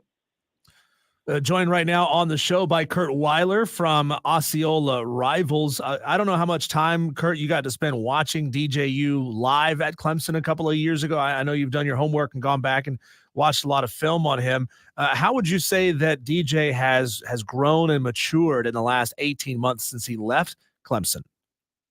Yeah, I think he talked pretty candidly about it. I think Oregon State was kind of good for him, very good for him, getting far away in that regard. I think that was a tough situation. I mean, having to fill the shoes of a guy like Trevor Lawrence is not easy, and he had that early success and then had some struggles and maybe didn't always handle it the best. But I think he talked about kind of just the maturity of now being a experienced guy now going into year 5 in college football. I think has done wonders for him. I think Oregon State, learning a new offense helped him a lot, and just kind of, and now obviously learning a third offense at Florida State, I think made this transition easier for him. I mean, the arm talent has always been there. I mean, you see him flick his wrist, and the ball goes 65, 70 yards. It's pretty ridiculous how effortless it looks for him. But I think some of the more between the ears type stuff of being a quarterback is something that really Florida State has been pushing and challenging him on to try and get the most out of. Hey, Kurt, I hope this doesn't happen, but let's just think hypothetically here. If the next 8 to 10 years go by and Florida State doesn't get back to the promised land of a national championship, will last year's debacle of Florida State not getting in be the event that caused Florida State or prevented Florida State from getting to their ultimate dream, their ultimate prized possession that would really dictate whether you consider Mike Norvell a staple, one of the GOATs of Florida State football or not? Yeah, I mean, I think it's kind of already, regardless of what happens going forward, regardless of what the future holds, I kind of feel like it's already viewed that way. It's just like, I think people are trying hard to not have it be a condemnation on Mike Norvell, and it shouldn't be, I would argue, because, I mean, they did everything in their power, and obviously Greg Sankey's still kind of taking some victory laps that he doesn't really need to take. But, yeah, I'm fascinated to see how this team handles that. There are, I mean, for all the guys they lost, there are a lot of guys from that team who are back this season. I think there were a few guys who kind of made an effort to return when maybe they had other plans because of that very fact and because they kind of felt like they had something to prove. There are some new guys too, some new faces, but for those returning guys, it does feel like, I mean, talk about it, it's hard to imagine a much better motivator. And for all the people who talk about the Orange Bowl, I mean, there was no motivation whatsoever there. I think there's much more motivation now going into this brand new season to kind of show that wasn't a one-off flash in the pan. Last year at Oregon State, Kurt, DJU, he passed for 2,600 yards, rushed for only 220 yards. But my big issue with seeing DJ and how he's going to fit in with the personnel that Florida State has this year in the receiving room, Hakeem Williams, Ja'Kai Douglas, Malik Benson, a couple of guys who all have some age on them, but who totaled last year fewer than 500 yards combined. Do you see that receiving room being a big liability, or do you expect them to really surprise a lot of people?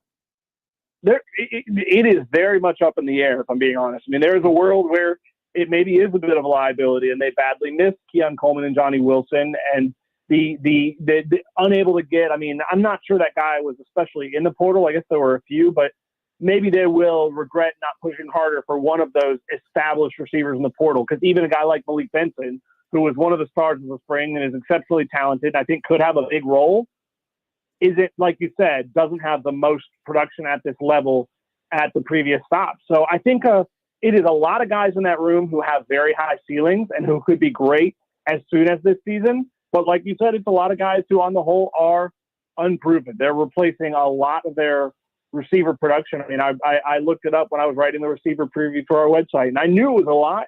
And I think I even underestimated exactly how much it is that they're having to replace. And so that will certainly be something to monitor, because you're right. I mean, that could make things easier or harder for DJ, and kind of feels like it'll determine where this season goes and how successful they are. Hey, Kurt, my last question for you. When you look at the schedule that will be here in, 30-something days now, 37 days away, the game with Clemson on October 5th, obviously that's the one that most Florida State fans are going to circle. The one in Ireland will be cool because it's overseas. But when you look at the schedule this year, is there a threat in your mind to this Florida State team going undefeated other than Clemson? I mean, Notre Dame's not bad, but it seems very, very favorable for the Noles. Yeah, it's interesting. I mean, I'm not thinking in that terms. Obviously, Clemson being at home this year, Florida being at home this year is a plus. I mean, that Notre Dame game, I think, is circled as kind of one of the better non-con games of the year, of the season, potentially in November. I think when you look at that trip to Miami, I think a lot of people, there's some unprovenness about Miami. I think Miami opens the season at Florida. That'll be interesting to see exactly what this team is. But I think with Cam Ward, with Damian Martinez, the running back from Oregon State, DJ's former teammate, I think there is a lot of people who are eyeing Miami as maybe a team that makes a jump. It feels like an important year for Mario Cristobal. Those are the ones I would circle, and it is fairly backloaded. You're right. I think the interesting thing about that first month or so, the first 5 games really, when you look at Georgia Tech, when you look at Boston College, when you look at Memphis and Cal and SMU, Florida State should be favored, and I would say probably all 5 of those games. We'll see about SMU, obviously, it being on the road. But the thing is, it feels like very much a situation where, yes, they should be favored, but if they don't have their A game, I think any of those 5 teams could beat them. I think there is no slam dunk. They don't have the early season FCS game or even like a team where they're just a lot better than. So it definitely feels like a nice test of the consistency of this team, and it ramps up, but it's by no means a cakewalk before they get to that real tough stretch that starts with that Clemson game. Kurt Weiler, senior writer for Osceola Rivals, joining us here on the Fan Upstate. Kurt, does Chief Osceola Renegade, the Flaming Spear, still give you goosebumps every time you see it? Not every time, but in those big game atmospheres, I mean, when it's like Doak, to me, Doak week in and week out is Doak Campbell Stadium's not like the most electric atmosphere in college football stadium, but when a big game hits, it is up there. Like it is at the very top of the ones I've been in for like that big, highly touted game, prime time night at Doak. I mean, that it is electric. That's a good way to put it. I don't think Cole and I have really discussed this on the show. I mean, I look at the whole thing with Osceola Renegade and the Spear as the undisputed best entrance in college football. In my opinion, maybe Southern Cal is second with the Trojans stabbing the sword into midfield. In your opinion, what is the second best? If you do think that what Florida State does is the best, man, there's some good ones. I mean, Enter Sandman is at Virginia Tech is great. Like you said, USC is great. I mean, everybody. I mean, a whiteout at Penn State. Yeah. Haven't experienced it in person, but it hits. I mean, I'm a big fan of the waving the Children's Hospital, the new thing at Iowa in the last few years. Yeah. I was proud. I will say I've played a little EA amongst the busy as things are starting to ramp up. The new college football game, and they nailed the Florida State all of that. I was pretty impressed with the job they did. I know one of their main developers is a Florida State grad, so it makes sense maybe that he might want to put a little extra focus on making sure they nailed that, and they did. So as somebody who is a longtime reporter for Florida State, have you noticed, are there any issues with anything surrounding Florida State in the game? We had people reach out and tell us that it's like for South Carolina, the towel's the wrong color. We've seen that, with with Stanford, they've used the wrong logo in a place or two, or have they just nailed perfectly everything about Florida State?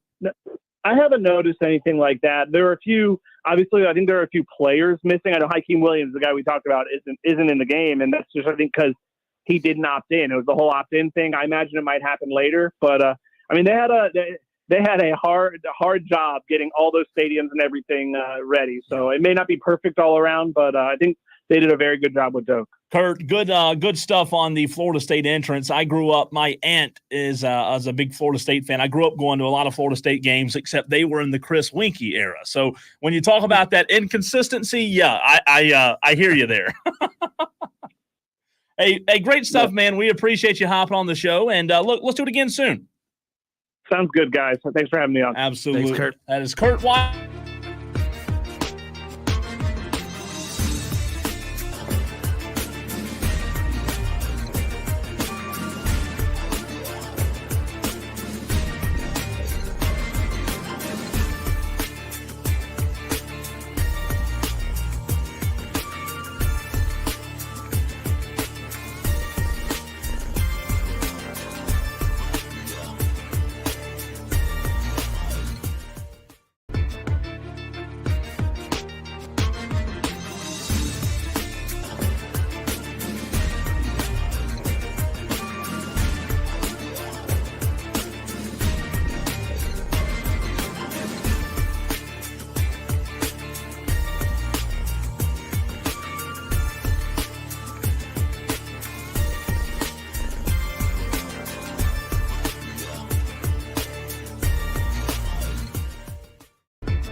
Has NCAA football 25 totally killed going back and watching games for you? Well, it certainly would me if I had the money to go buy a PS5 and the video game. But no, Cole, my preseason ritual has always been going back and watching old games. I like that. I want to go back and watch a game or two from the previous season because I want to remind myself, take a little refresher, get to know names. It's a little bit more difficult if you got a new quarterback coming back. Man, like if you want to go back and kind of get a sense of scheme and what you were good at this last year and what you weren't so good at last year, nothing beats going back and watching game film, right? That's really fun to do. That's how I go back. And of course, I always want to go back and watch a few to make me feel good about my team. You know, even if we didn't have the particularly the greatest season last year, I want to go back and watch those games where, the upset wins over the past couple of years. That's how I go back and get ready for a college football season. So I want to ask you, the Tolos, your team, help me out. Help me build a list. Help us build a list of those must-watch games for your teams over the past season or two, and then I'm going to go back and do it, right? I want to go back and immerse myself back into college football because it's easy to just kind of get caught up in the portal rankings and the recruiting rankings and this much production is back and this guy is gone. But, there's nothing like just actually going back and watching ball. No, there's so many of them that come to mind. Obviously, growing up a Clemson fan, there are several that, man, are instant classics. I think of a few that I like going back and watching games, Diesel, that I was at. It gives you a different perspective, Yeah.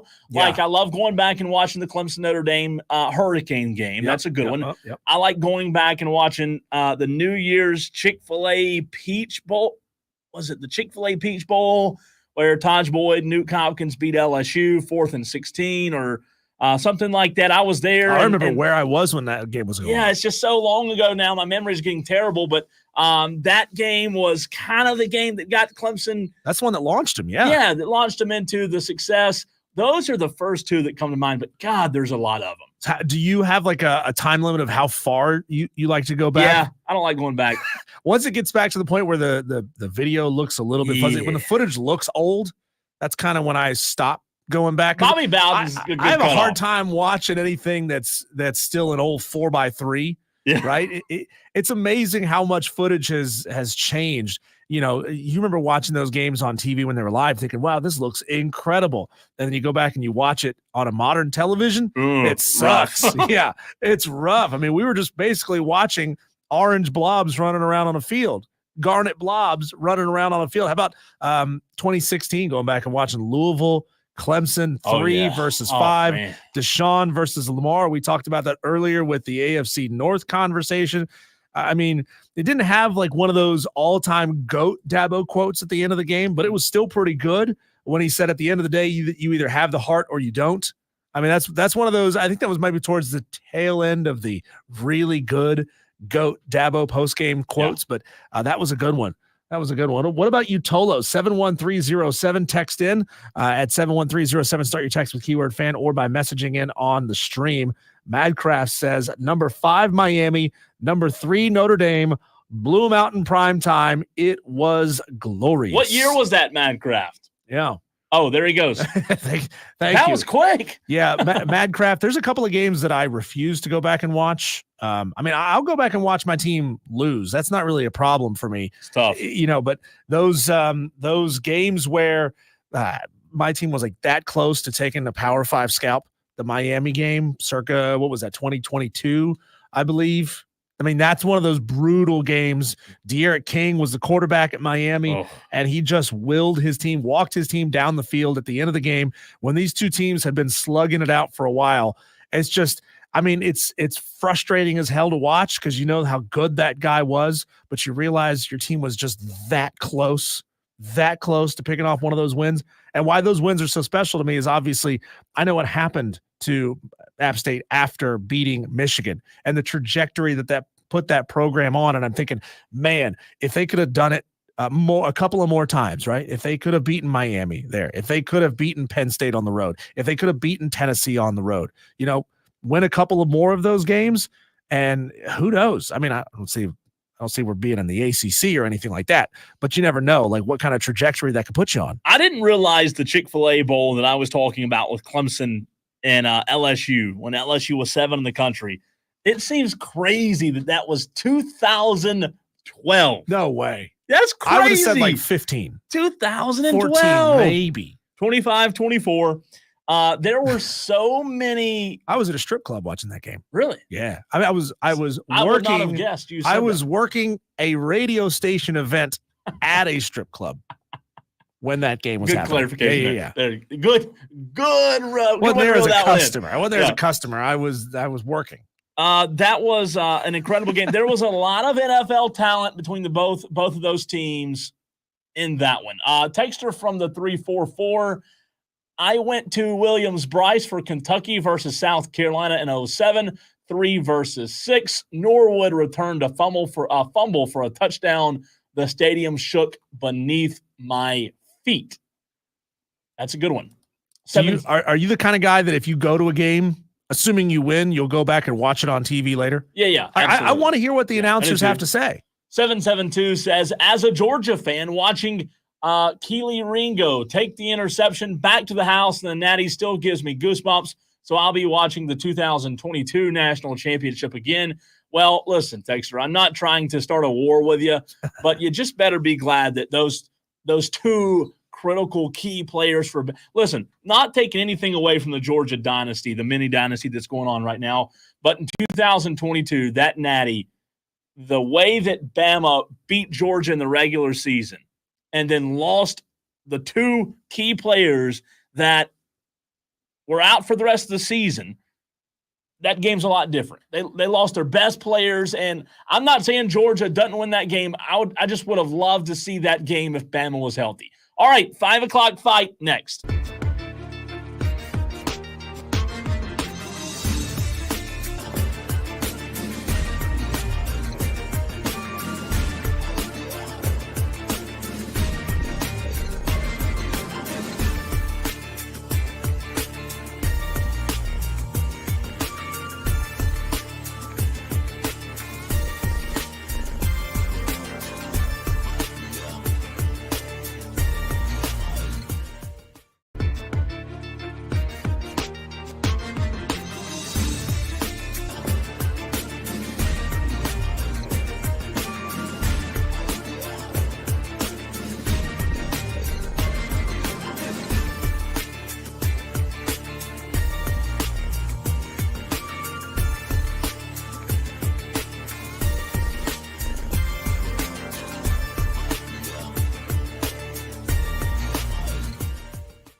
It is 5 o'clock, and it is not time for Diesel and I to agree.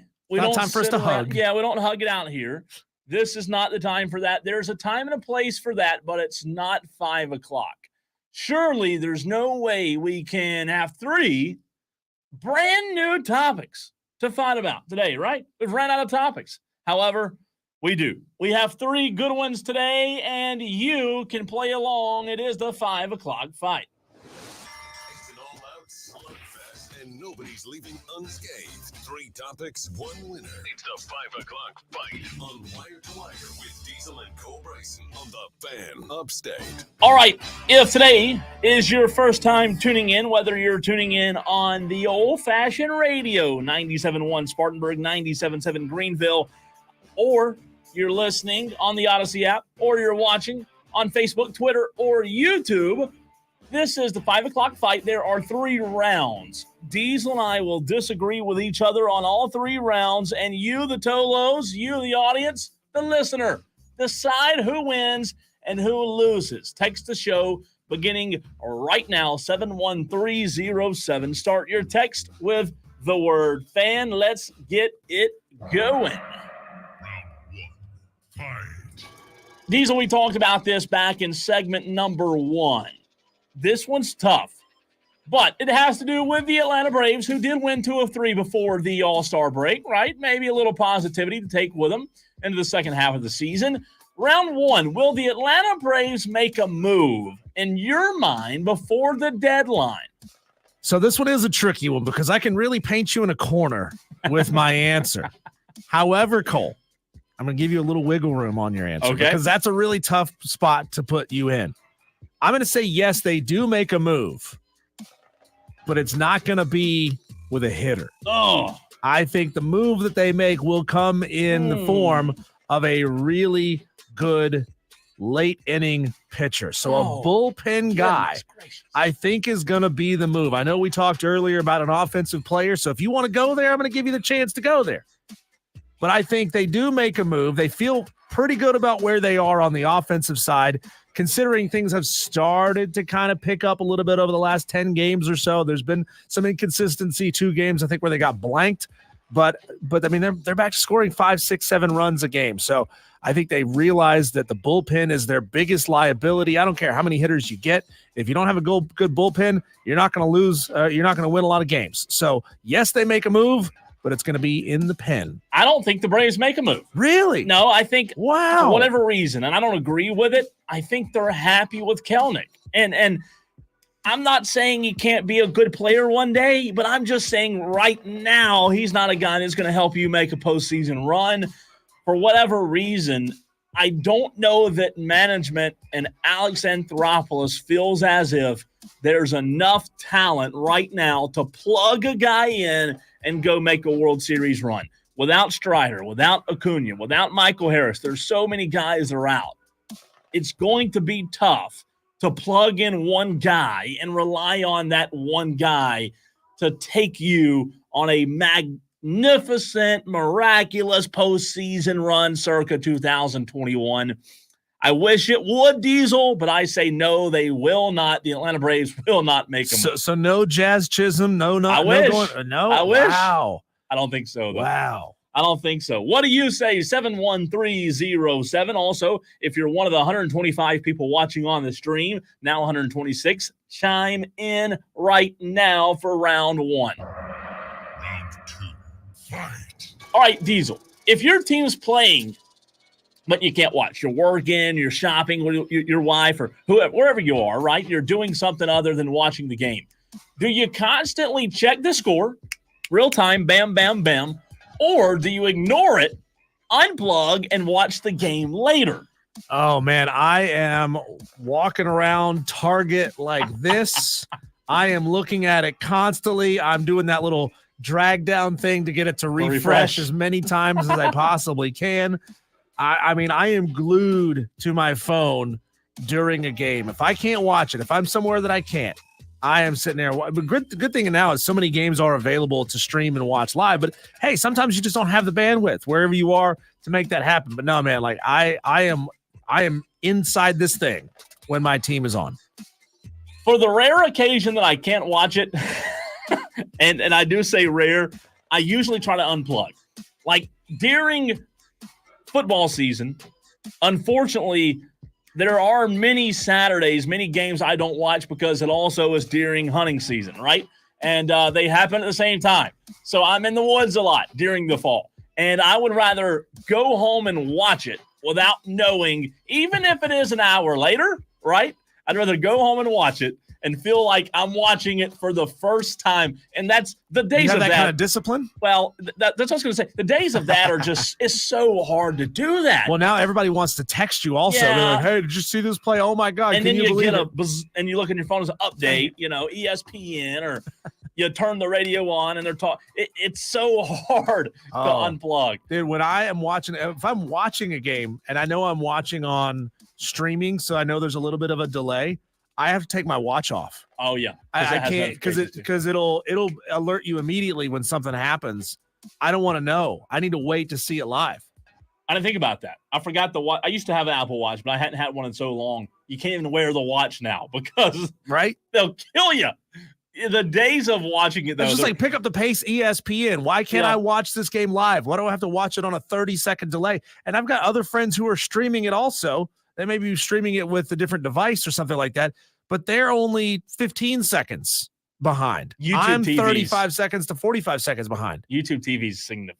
I don't know what the exact seconds are or if it's a minute, but like if I'm on the phone with a friend of mine who has cable, watching a game, cable's ahead of always you. ahead. Yeah. I guess it's the closest in terms of being right there in real time. Probably like a 10-second delay just in case somebody drops an F-bomb on the radio or on TV. Streaks on the field. So that's round 2. If you're on the fence, we have one more for you to decide. Final round. Fight. All right, last one for the day. Yesterday, I did something I shouldn't have. I got tempted. Ruby from Ingles brought over some delicious donuts yesterday, Diesel. And I had to just get one. And then one became 2. I stopped at 2, just so you know. But the donuts we had yesterday at Ingles were phenomenal. And we were talking about this yesterday, so we had to bring it to the 5 o'clock fight. The superior donut, the glazed donut like we had yesterday, or the cake donut. This one might raise a lot of red flags. This is a debate in my house every single time we get donuts. Really? And the truth is, both have their merits. They do. But They're both good. Only one can be superior, and that is the glazed donut. Really? The plain glazed, chef's kiss, delicious. The glazed with chocolate on top, delicious. I mean, even like a stuffed donut where they fill it, that's still a glazed donut. It's just got room for filling inside.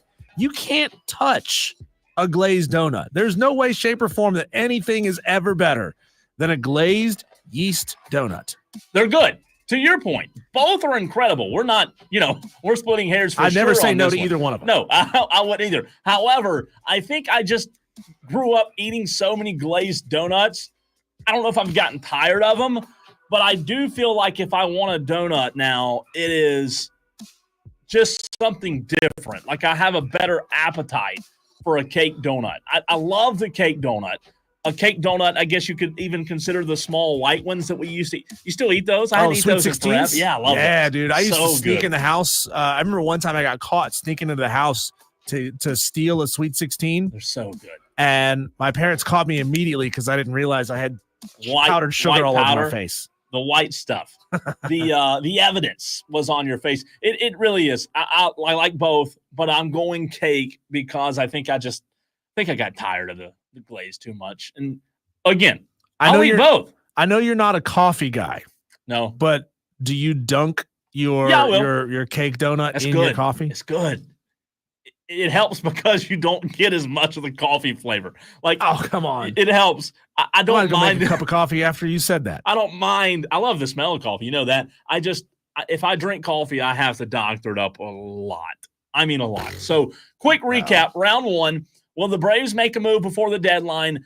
I say no. Diesel says yes. Round 2. If your team's playing, but you cannot watch Do you constantly check the score to stay up to date, or do you ignore it and go back and watch the game later? Diesel says he's got to watch it in real time. I say go back and watch later so you can kind of feel the anticipation, the nerves. And then round 3. Yesterday, we had some great donuts from Ingles. Superior donut right here on the 5 o'clock fight.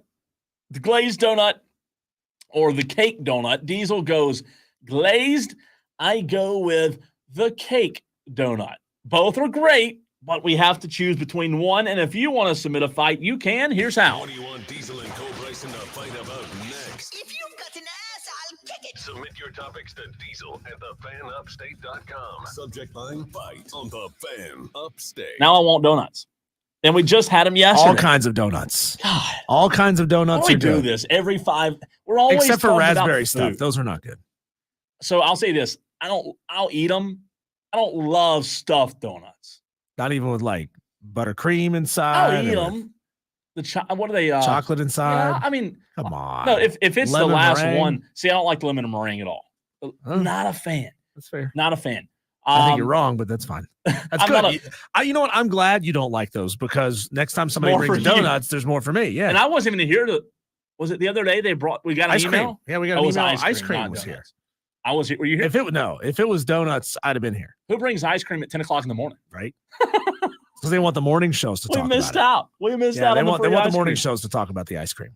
Let's see. What are the results? You continue to get your thoughts in on the stream. 126 people watching right now. Also on the text line 71307. Start your text with the word fan. Yeah, I'll start with the stream, and Madcraft always right on it. Early in the stream, he says Diesel gets the clean sweep.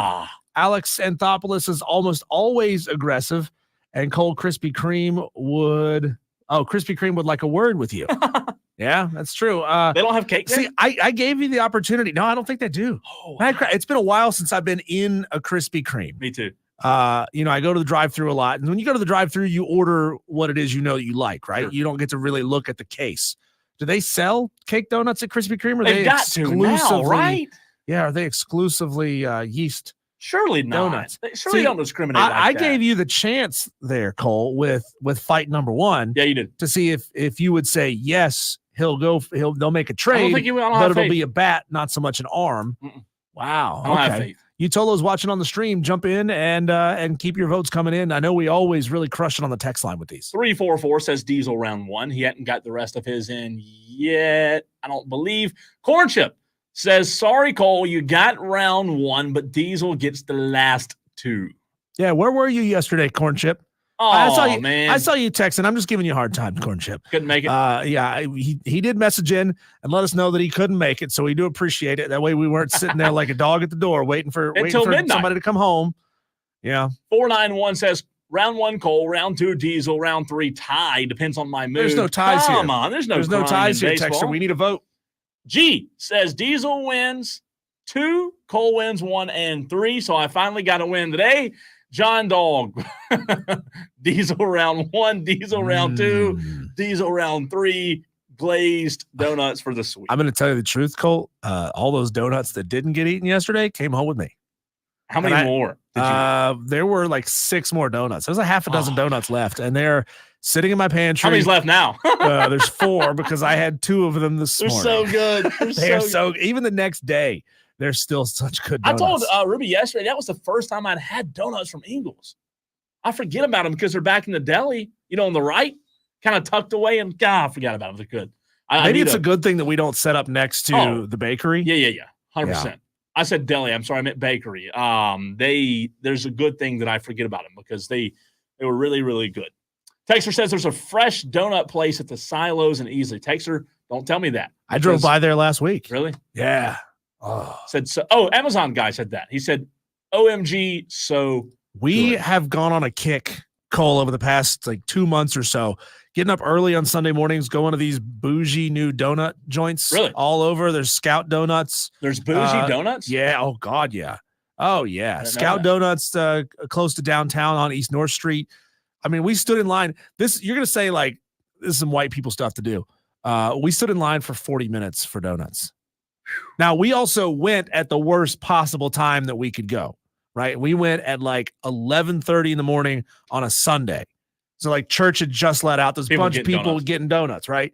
So we went at a bad time, but it's also a small shop, right? So they can't make a ton of donuts in there.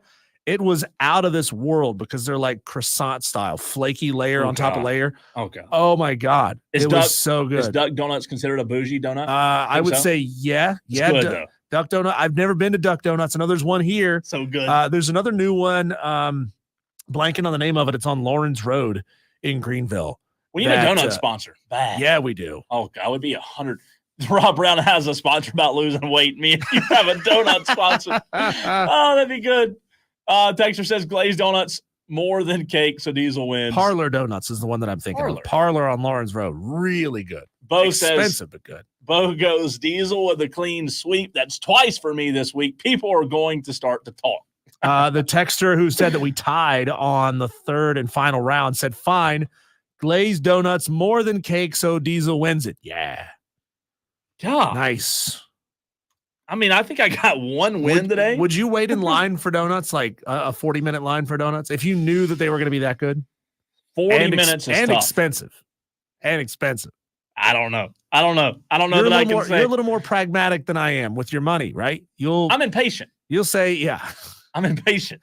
Hey, my ADHD is probably kicking in. I don't know. 40 minutes is a long time, isn't it? Texter says, y'all need to stop this conversation. My stomach is growling on my way home from work. Well, Texter, you got the technology. Just pull in. I know, really. Just pull in, get yourself a little snack. You know what's wrong with a little snack? The 5 o'clock fights that involve food are tough because it is at 5. Texter, I don't know if we shouldn't read that. I'm not reading that. We shouldn't read that. I am not doing it. God. Let's see. Who's the number? 618. Texter. We'll laugh at it. I'm not reading that. I'm not doing it. You know what's funny, Cole, is if we omit the dirty word in that, it makes it sound dirtier what he's saying. Texter says, I like to blank my donut holes. I had what water. do you guys think? What do you think I Texter said? had water in my mouth when you said that. Brandon Lee said, had a buddy said he waited 2 hours when Whataburger opened in Boiling Springs. So that's outrageous, number one. But we talked about this in the 5 o'clock fight earlier this week. Well, the line was. Are you a go early guy or wait? We did. I saw it the day it opened. I counted. Did I tell you this already? I counted 135 cars. No. Yep. And Brandon's right. So wait, if you're that impatient, how did you stick around long enough to count 135? I just drove. So there's a new Target behind the new Whataburger in Boiling Springs, right? So I pulled in because I took a video of it. I meant to post it, but I forgot. So I pulled in, saw where the drive-through, like the window is, and I saw the line. So it went into the Target parking lot, stretched the entire perimeter. So I drove and counted, and I stopped at 135 cars at Old Furnace Road. And guess what? There was a line all the way down Old Furnace Road. That's ludicrous to me to wait that long. I mean, think about it. It's a new shop. And it's a burger. So you've got a somewhat untrained staff. Like they may be trained, but they're not really operating at peak efficiency not yet. And then everybody's trying to learn the menu because it's a new restaurant here. You don't, a lot of times when you go to a fast food restaurant nowadays, you know what you're going to order before you get there. So it speeds up the ordering process just a little bit. Now everybody's got to stop, peruse the whole menu. It's going to take an extra, 2 minutes per car. That slows. I don't understand that. If That's they're what I'm giving saying. away money or gift cards, right? I'll do it.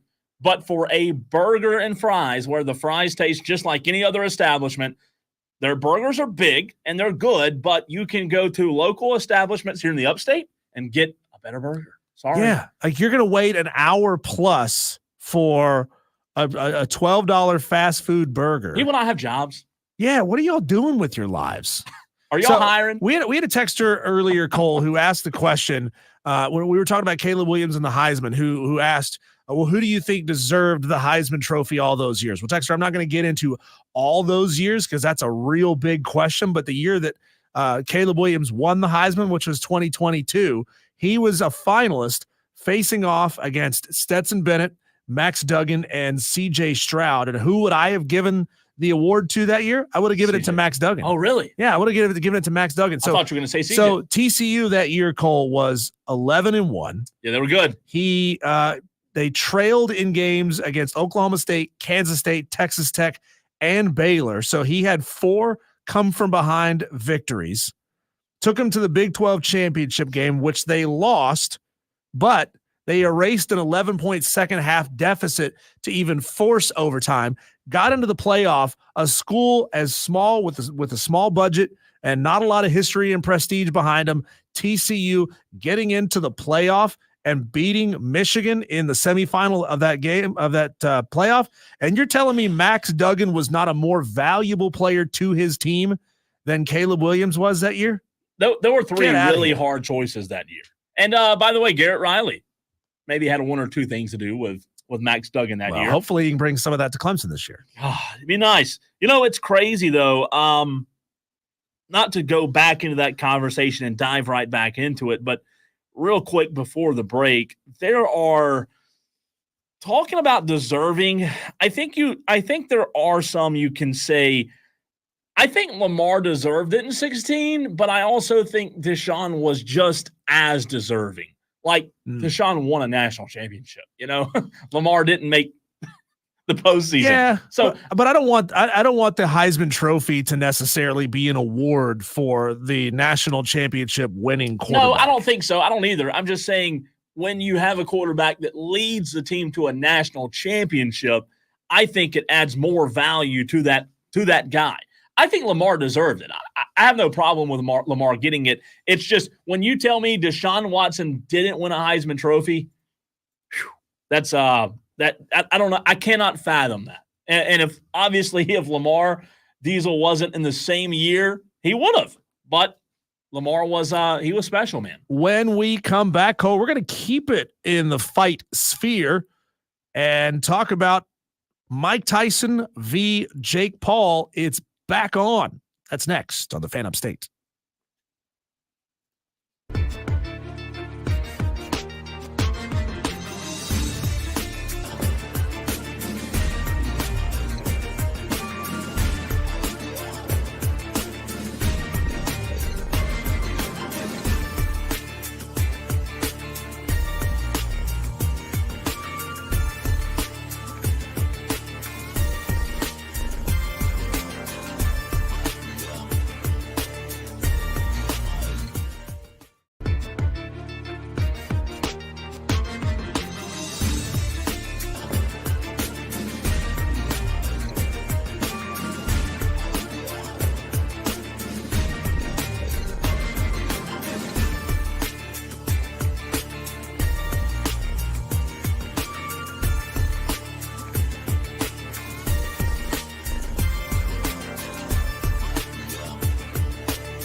Outsider looking in, Cole, what's more respectable?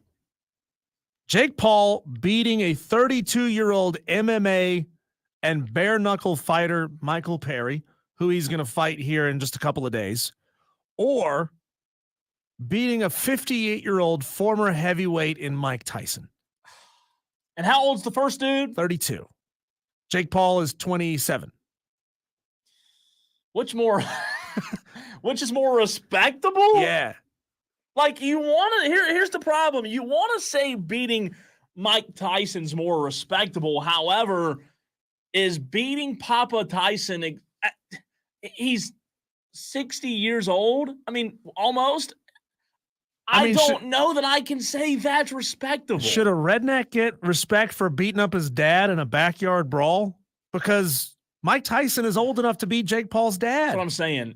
Plenty old enough. Let me ask you this. Would you give, let's say, Anthony Edwards credit for beating Shaq right now? Yeah. That's what I'm saying. Nobody would give. Well, Shaq is also in god-awful shape. He's a shape. Circle's a shape. but I'm just saying, like, or whoever. So let's just say 10, 15 years from now, somebody beats LeBron in a one-on-one. But, like, I have no reason to believe LeBron James is going to let himself go in the way that Shaq has let himself go since playing. I'd hope not. Yeah. So the Mike Tyson Jake Paul fight is back on, by the way. If you haven't heard this, it was supposed to be this Saturday, but now that fight is going to take place on November 15th, AT&T Stadium in Arlington. What kept Mike Tyson out of the original scheduled fight was an ulcer. He's been dealing with that with his doctor. According to his doctors, everything is back on track. He's good to go. He's training. He's doing a lot of cardio. He's doing resistance training at this point. I mean, I can't even imagine, Cole, what kind of pain you would be in if they didn't realize that he had an ulcer. Like, let's just say it was a really small one, or let's just say he had a little polyp in his stomach and he took a stomach shot and that ruptured that thing mid-fight. Oh, God. How brutal and how much that would suck to have that happen. But that's the downside of being that age. And listen, the bottom line is he shouldn't be fighting. He shouldn't be. I think fighting is all Mike Tyson knows. Well, it right? probably is. I mean, we were talking about this in the break. I saw footage of Mike Tyson on Logan Paul's video podcast, I guess. Yeah. His show, YouTube show, wherever it is. And Mike was shoveling massive quantities of hallucinogenic mushrooms into his mouth. So not like the ones at the salad bar. No, like, so I get the impression, I don't know the show, I don't know the guys on this show, but just by reading their face, reading their actions, they all do a lot of drugs. And so, like, they brought out this handful of mushrooms. And I'm not talking like a handful with like 3 or 4 little mushrooms in it. It was a pile of mushrooms. And the way they all looked at it, they looked at it and said, "Oh my God, that's a lot." And then Mike is like, something a drug dealer would say. Yeah, Mike is like, "Well, that's nothing to me," and just ate them to all. the house. Ugh. To the house. So Mike's gotta be messed up. His body's gotta be just beat up from years of doing this to himself. Not only just taking shots, but just training all the time. That's really tough on your body. How many shots / drugs / mushrooms / whatever you want to put on there? How much do you think he will have to take before the fight? Because he'll have to be. Well, none, because I mean, do they, is this a sanctioned fight? Are they going to have to take drug tests before this fight? I mean, it's completely bogus. We've talked about fights and what we think, I guess, about the modern era of boxing. Not the legitimate boxing, right? Because there's still a lot of legitimate boxing going on. But what people talk about in boxing are these over-the-top, silly, Jake Paul takes on Conor McGregor, or Conor McGregor takes on, who did he fight like a couple of years ago? An ex-boxer. Was it De La Hoya? It wasn't De La Hoya. I know you're talking Who about. was it? Was it Manny Pacquiao? Yeah, it was Manny. Was it Pacquiao? Yeah, I mean, like, that's what people watch now, right? They want to watch these over the top. These are the things that we used to see in movies, right? Where Yeah. where you would see both of these guys show up and be enforcers So for some like illegal organization, and that's the closest we would get would be to see these two guys face off in a movie. So it is a sanctioned fight. Okay. And in the state of Texas, all fighters are required to face a random drug. Here's where I find this comical. It says a random drug test during the day of their fight. Is that random? How's that random? Well, I mean, it could be a 10 a.m. drug test, could be a 10. If it's in your body, it's in your body by then, right? Yes. I mean, that's how Ryan Garcia got caught. Unless there's ways to artificially mask something in your system. So, like, well, there are. If you, I mean, what's to say they couldn't wake you up at 2:30 in the morning and say, "Hey, take this drug test right now"? Well, they have these things. A friend of mine was telling me just recently about a story with a guy. I've never used them. Obviously, I don't do drugs, but they have these things you can take that mask the drugs for the test 18 hours. Okay, so it could neutralize. It doesn't neutralize the drug in your system. Yeah. It just fools the drug test to say that this is a clean drug test. That's correct. And then Ryan Garcia, the boxer who was in the news recently a few months ago, same thing happened to him. He won the fight against a really good boxer, and then they came out after this fight, which I don't love in boxing. Yeah. Why do they test him the day of and then let the fight go on? Then Ryan Garcia's popped. Yeah. And now he's banned for a year. It's because the drug test, I'm sure, takes a little bit of time to perform, but also at the same time, you've got weeks and weeks of buildup. You've got people who have spent, probably hundreds of thousands of dollars, if not more, buying pay-per-views to see these fights. The fight is going to happen. Yeah. No matter what.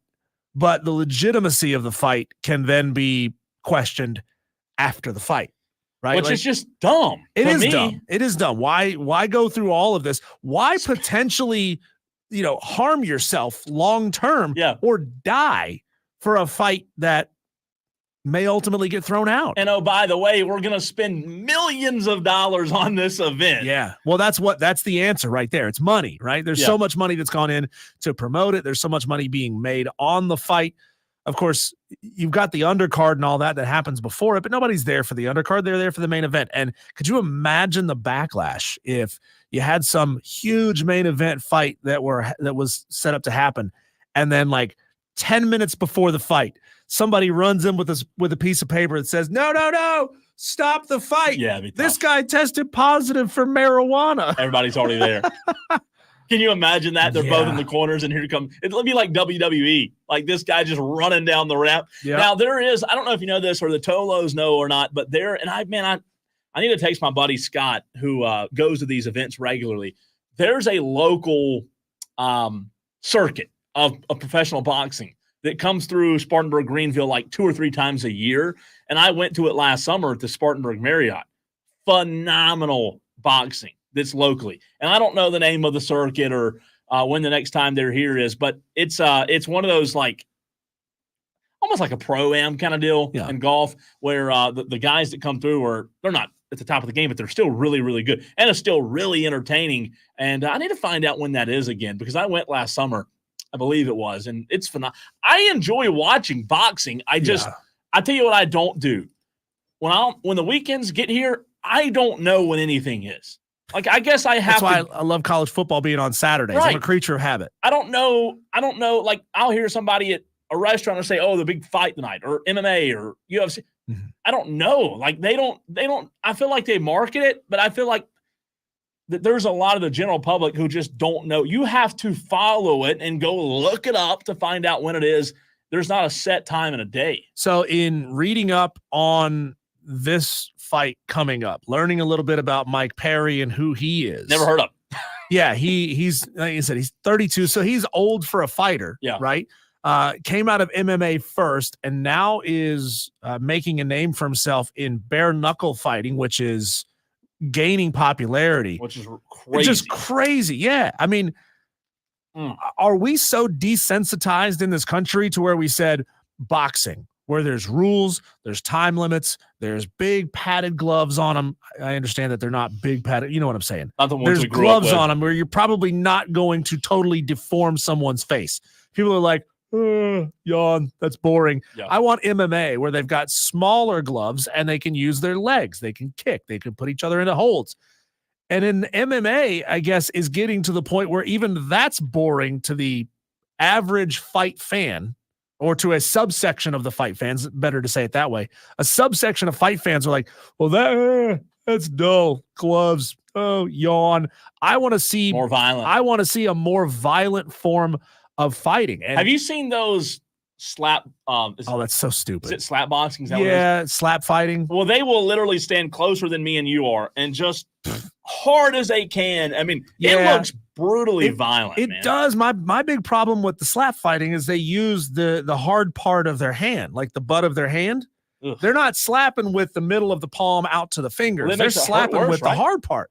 And then, of course, they're hitting you like right on the temple, right on the side of the, it could kill somebody doing that. That's so dumb. You've got to so be weird. I truly believe you have to have, like, I'm not saying something wrong with you, but you've got to have a screw loose in your brain. You just got to not care. Like, same thing with bull. I've always thought the same thing with professional bull riding. Yeah. I mean, for me to go get on a bull and just let that thing run roughshop and just here I go, or stand here and get slapped, I'll pass. I mean, why not just advance it to standing there and just taking a single punch, just a jab. That's all they can do. They can't throw a hook. They can't throw an uppercut, just a jab, just to see who can take a punch and not fall down. That's so stupid. Fat Page says gloves are used to protect your hands, not your not their face. Bare knuckle is far safer than taping your wrist and teeing off on people until your hands break. You may have a little bit of a point, but like I flat out don't believe you that bare knuckle boxing is safer. Are you saying it because when your wrist isn't taped, you can't punch somebody as hard? But you just said the gloves are used to protect your hands. Yeah. So if you don't have gloves on and your bare knuckle, what's the protecting your gloves are your hands, not your wrist. Yeah, but bare knuckle, what's protecting either one? Nothing. Nothing. I'm good. I'll pass. No way. Yeah. These fights are just over the top. So say it again. When's the new the schedule? Okay. For So that fight will be rescheduled. So the previously scheduled fight between Mike Tyson and Jake Paul will now be between Jake Paul and Mike Perry this weekend. And then the rematch will be scheduled, but the rematch, well, not a rematch, the fight between Mike Tyson and Jake Paul has been rescheduled to November 15th at Jarrah World. That's a long way away. Yeah, and apparently Mike Tyson has given Jake Paul, his blessing to go and do it. When there's big fights like this, there's always a lot of negotiating back and forth. You can't take a fight in this period of time. Yada yada yada. Well, that's fair. That's fair. I mean, since it had to be. It's all an exhibition anyway. Like, does it really matter if Jake Paul's face gets pulverized? No. I'll watch because I think it's on Netflix. I think if you have Netflix, I think it's free. Obviously, you have to pay for Netflix, but as long as there's not a big college game on that 15th of November, which there probably will be closer than the season by then. November 15th is a Friday. Oh, is it? It's a Friday. So you'll have at least a game that Friday. That's right. Because there's always something. Yeah. Good chance at least. And you got high school football. Yeah, and that's right before Thanksgiving. You Colin Burns. If they're still in the playoffs. Because Thanksgiving has moved this year. Did you know that? They moved Thanksgiving. Last Thursday? I didn't know you could do that. Who has the power in this country to move a holiday? Un-American. I mean, come on. All right, Daily Wire's next.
getting you caught up on what's going on in the sports world. You may call them headlines, but on Wire to Wire, we call them the Daily Wires. Buzz. There it is. The illustrious buzz. By one of us every single day. We worked hard on that. The Lakers got their first win of the summer as Bronny finally scored more than 1 point. 12 today in his first win, or last night, excuse me, rather. Reports are that the WNBA will get $200 million per year, and it has union executives concerned. We'll go more into that as the week and next week goes on, because that is interesting. The Fevers, Caitlin Clark, had 19 assists, a record. Whoa! In the loss to the Wings. So she had 19 assists, but maybe a few more points were needed last night. I know we just played this game last week, but I could not venture to guess what city this is terrible the Wings are from. The Wings? We just talked about this. I don't even remember there being a Wings. The Wings. What city is Dallas? That? Is it the Dallas Wings? That's a stupid name for a team. Why Dallas do we? Yeah, it's Wings. Dallas. It's Dallas. I thought you it could was, have but I picked wasn't anything, and you picked the Wings. I don't know where that came call from. yourselves the Feathers while you're at it. Feathers. God, That's that nice. sucks. That's real nice. That's The why Feathers. nobody remembers the mascots to these teams. Yeah. Because the mascots suck. The round one of the Open Championship began today. An update for you. A little Tiger update. He shot 8 over 79 in round one. Might miss the cut. Shocker, right? Is this Jamie or Hami or? I'm going to say Jamie. Jamie Montojo. Jamie Montojo. How about that? Eagled the par 4 first hole. That's A for effort there on that one. Appreciate the attempt there. Yeah, listen, I try. I'm not the best with pronunciations. I'm going to go again. Jamie Montajo. Let's see. Justin Thomas is in third place at a -3. Shane Lowry second place at a -5, and Big Bad Daniel Brown leading the charge. Oh, I thought -6 today. I thought earlier Bryson might have fallen a little bit. Let's see. Where say where is he is? everybody? I got Xander Schauffele tied for 4th. I've got Brooks Koepka tied for 11th place. Scotty Scheffler also tied for 11th place. How about that? Bryson DeChambeau. Where's Bryson? Where is he? Where the heck is Bryson? What happened? We'll have to look into that. That's really interesting. He has fallen. Jordan Spieth tied for 18th. Bryson DeChambeau. I'm scrolling MIA down and down is and what down. he is. He's MIA. Did he even finish the round? Because he is way It's down weird. there. We'll have to investigate. The MLB season starts back tomorrow as the Atlanta Braves have 67 games remaining on their slate. That's a lot of games, but it will go by fast. They're currently 53-42, 8.5 back in the NL East. So here we go. Buckle up. The last 67. You need them. You need a win as many as you can here, Atlanta. Update on Bryson DeChambeau. He finished +5 today. Ooh. Tied for 96. So I must have been looking at something completely wrong earlier. Well, either that or he really struggled on the back nine. Yeah, could happen. Not entirely sure. I love courses like this where they struggle a little bit. I mean, you've got only about 20 guys who are under par in the first round. I like it. A little countdown update as part of our Daily Wires, just to get you excited about where we are. 36 days until high school football, 37 days until college football, 49 days until the NFL regular season, and 23 days until the Panthers and Patriots preseason. How about that? How much time can you really give a preseason game? Do you watch the first quarter? Once they start I putting watch in the the backups, Cowboys, but that's it. will you watch the Cowboys' entire preseason games? Not the entire. Not normal. The last one maybe, but no, not normally. Not normally. How about this? Over in Paris, the mayor said, I'll show you guys. He swam in the Seine River to demonstrate its safety ahead of the Olympics. He said, look, I can do it. There's no poop. I'm going to show you guys that it's okay to swim in this river. Do And we have that's any exactly what he did. video of him doing like little splash, like get away from me? I saw a picture of him. It's crazy. So the river's safe. Everything's good. We talked about that a lot, but all good now. All clear. Head coaches, big day in Clemson today. Head coaches Brad Brownell, Mike Noonan, Eddie Radowski, and Eric Bakich. Also Kelly Hester all agreed to new contracts with Clemson University in a move that was approved by the Board of Trustees Compensation Committee today. Notable, the two names, Bakich and Brownell, not going anywhere yet, especially on the Brownell front. Reading between the lines, why didn't Dabo get a new contract? Well, you got to win in the playoffs to get a new contract, right? And I'm sure his contract's maxed out. All right, last one. Russell Westbrook is expected to join the Nuggets after the Clippers-Jazz trade. Utah waives him, buys him out. Wojbaum earlier today. That will make the 6th team for Russell Westbrook. Journeyman, to say the least. Yeah. Ugh.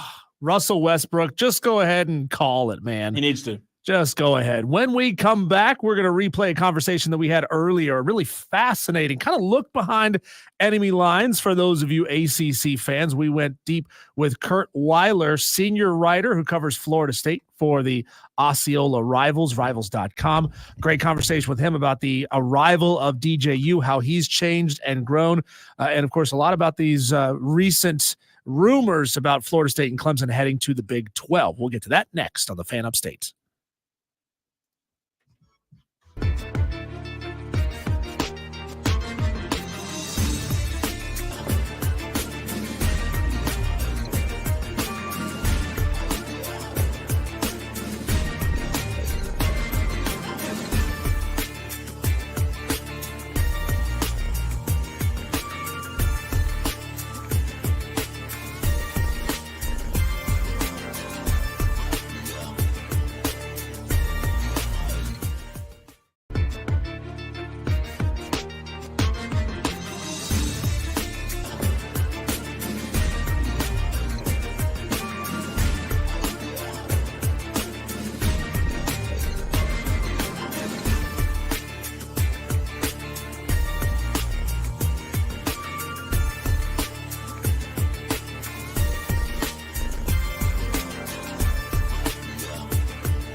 Let's go.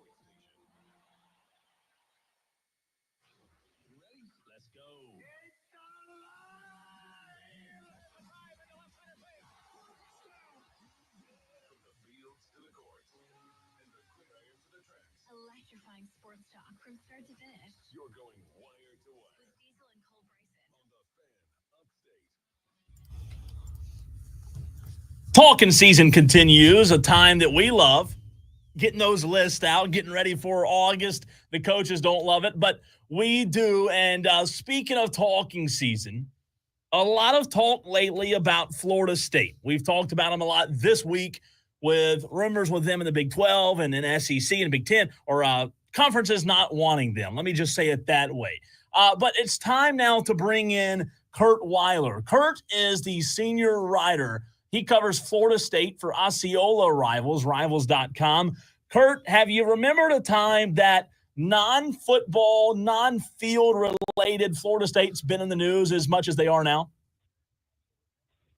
It's been a minute for sure. It's been more of the on-field stuff, but yeah, especially since December, this has really ramped up. And obviously, I mean, but even dating back further than that, it's crazy the amount of court stuff that I never imagined I would have to cover in my job.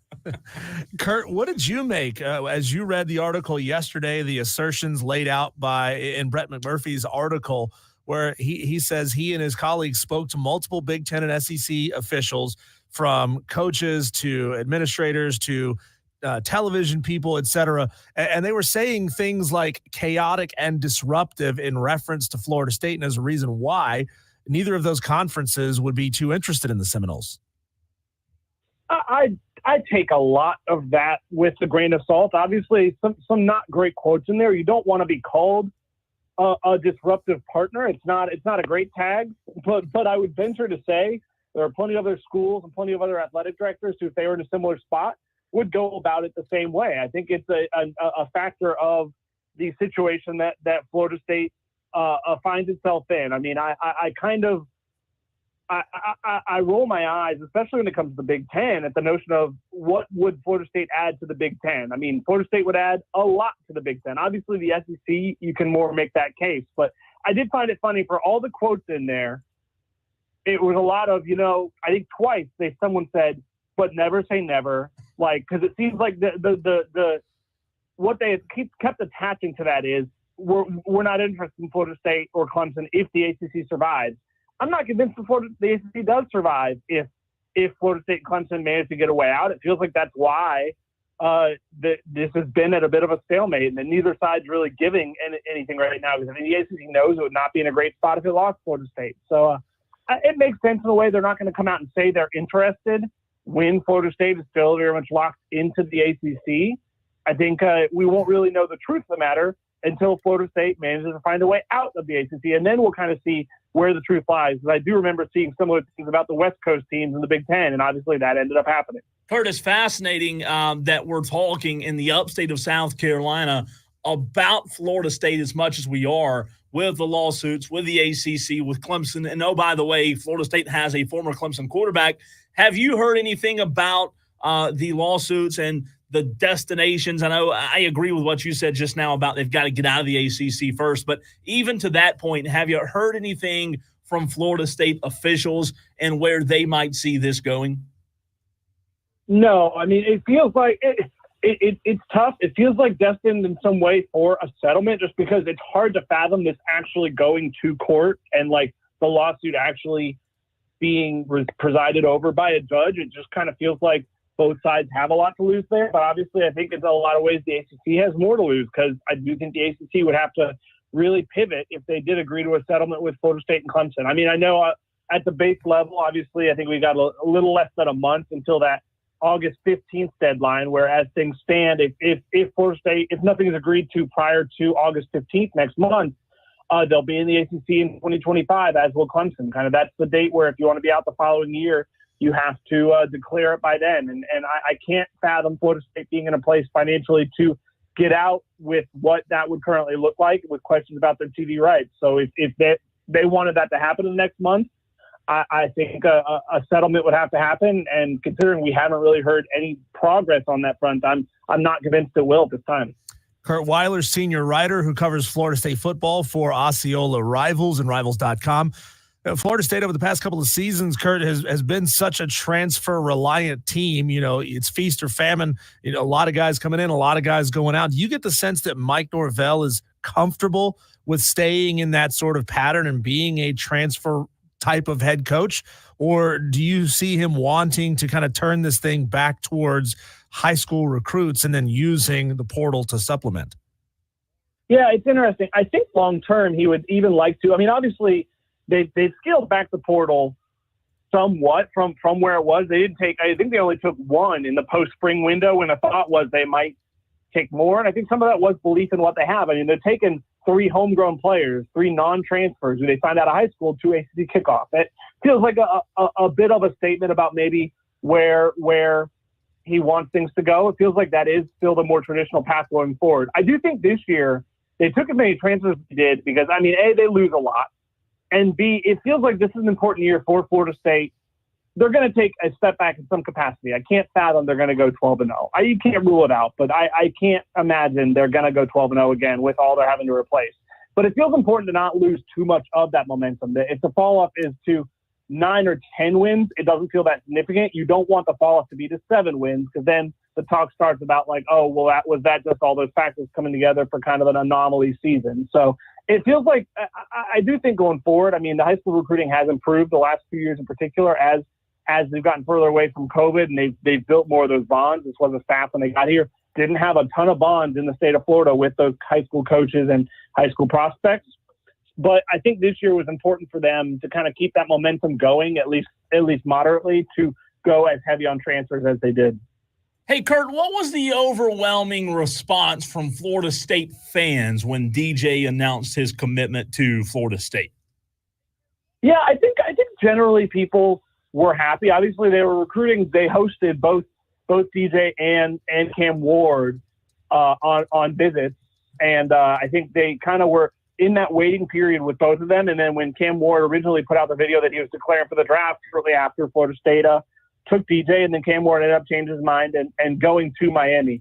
I think there were some people who saw the ceiling of Cam Ward being a little higher, and I think that's fair, but I think the floor is also lower for him. I think DJ is DJ going to lead you to a bunch of success in the playoff? I'm not sure, but I think it was generally excitement. He was definitely a guy who pretty much wore on his sleeve. I mean, Florida State was the only interest the school he paid a ton of interest to. It felt like that's where he wanted to be, and I think there's something to be said for a guy who wants to be there. And we saw in the spring, I mean, we saw the potential. We saw, why he was a 5-star recruit, and I'm fascinated to see. And we saw what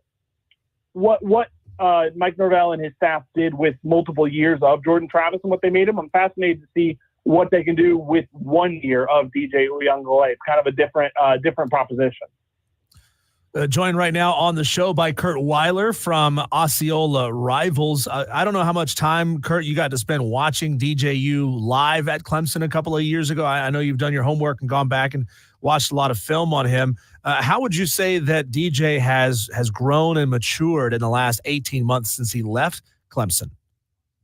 Yeah, I think he talked pretty candidly about it. I think Oregon State was kind of good for him, very good for him, getting far away in that regard. I think that was a tough situation. I mean, having to fill the shoes of a guy like Trevor Lawrence is not easy, and he had that early success and then had some struggles and maybe didn't always handle it the best. But I think he talked about kind of just the maturity of now being a experienced guy now going into year 5 in college football. I think has done wonders for him. I think Oregon State, learning a new offense helped him a lot, and just kind of, and now learning a third offense at Florida State, I think made this transition easier for him. I mean, the arm talent has always been there. I mean, you see him flick his wrist, and the ball goes 65, 70 yards. It's pretty ridiculous how effortless it looks for him. But I think some of the more between the ears type stuff of being a quarterback is something that really Florida State has been pushing and challenging him on to try and get the most out of. Hey, Kurt, I hope this doesn't happen, but let's just think hypothetically here. If the next 8 to 10 years go by and Florida State doesn't get back to the promised land of a national championship, will last year's debacle of Florida State not getting in be the event that caused Florida State or prevented Florida State from getting to their ultimate dream, their ultimate prized possession that would really dictate whether you consider Mike Norvell a staple, one of the GOATs of Florida State football or not? Yeah, I mean, I think it's kind of already, regardless of what happens going forward, regardless of what the future holds, I kind of feel like it's already viewed that way. It's just like, I think people are trying hard to not have it be a condemnation on Mike Norvell, and it shouldn't be, I would argue, because, I mean, they did everything in their power, and obviously Greg Sankey's still kind of taking some victory laps that he doesn't really need to take. But, yeah, I'm fascinated to see how this team handles that. There are, I mean, for all the guys they lost, there are a lot of guys from that team who are back this season. And I think there were a few guys who kind of made an effort to return when maybe they had other plans because of that very fact and because they kind of felt like they had something to prove. There are some new guys too, some new faces. But for those returning guys, it does feel like, I mean, talk about it, it's hard to imagine a much better motivator. And for all people would talk about the Orange Bowl, I mean, there was no motivation whatsoever there. I think there's much more motivation now going into this brand new season to kind of show that wasn't a one-off flash in the pan. Last year at Oregon State, Kurt, DJU, he passed for 2,600 yards, rushed for only 220 yards. But my big issue with seeing DJ and how he's going to fit in with the personnel that Florida State has this year in the receiving room, Hakeem Williams, Ja'Kai Douglas, Malik Benson, a couple of guys who all have some age on them, but who totaled last year fewer than 500 yards combined. Do you see that receiving room being a big liability, or do you expect them to really surprise a lot of people? It is very much up in the air, if I'm being honest. I mean, there is a world where it maybe is a bit of a liability, and they badly missed Keon Coleman and Johnny Wilson, and the unable to get. I mean, I'm not sure that guy was especially in the portal. I guess there were a few, but maybe they will regret not pushing harder for one of those established receivers in the portal. Because even a guy like Malik Benson, who was one of the stars of the spring and is exceptionally talented, I think could have a big role, isn't, like you said, doesn't have the most production at this level at the previous stop. So I think it is a lot of guys in that room who have very high ceilings and who could be great as soon as this season. But like you said, it's a lot of guys who on the whole are unproven. They're replacing a lot of their receiver production. I mean, I looked it up when I was writing the receiver preview for our website, and I knew it was a lot. And I think I even underestimated exactly how much it is that they're having to replace. And so that will certainly be something to monitor, because you're right. I mean, that could make things easier or harder for DJ, and kind of feels like it'll determine where this season goes and how successful they are. Hey, Kurt, my last question for you. When you look at the schedule that will be here in, 30-something days now, 37 days away, the game with Clemson on October 5th, obviously that's the one that most Florida State fans are going to circle. The one in Ireland will be cool because it's overseas. But when you look at the schedule this year, is there a threat in your mind to this Florida State team going undefeated other than Clemson? I mean, Notre Dame's not bad, but it seems very, very favorable for the Noles.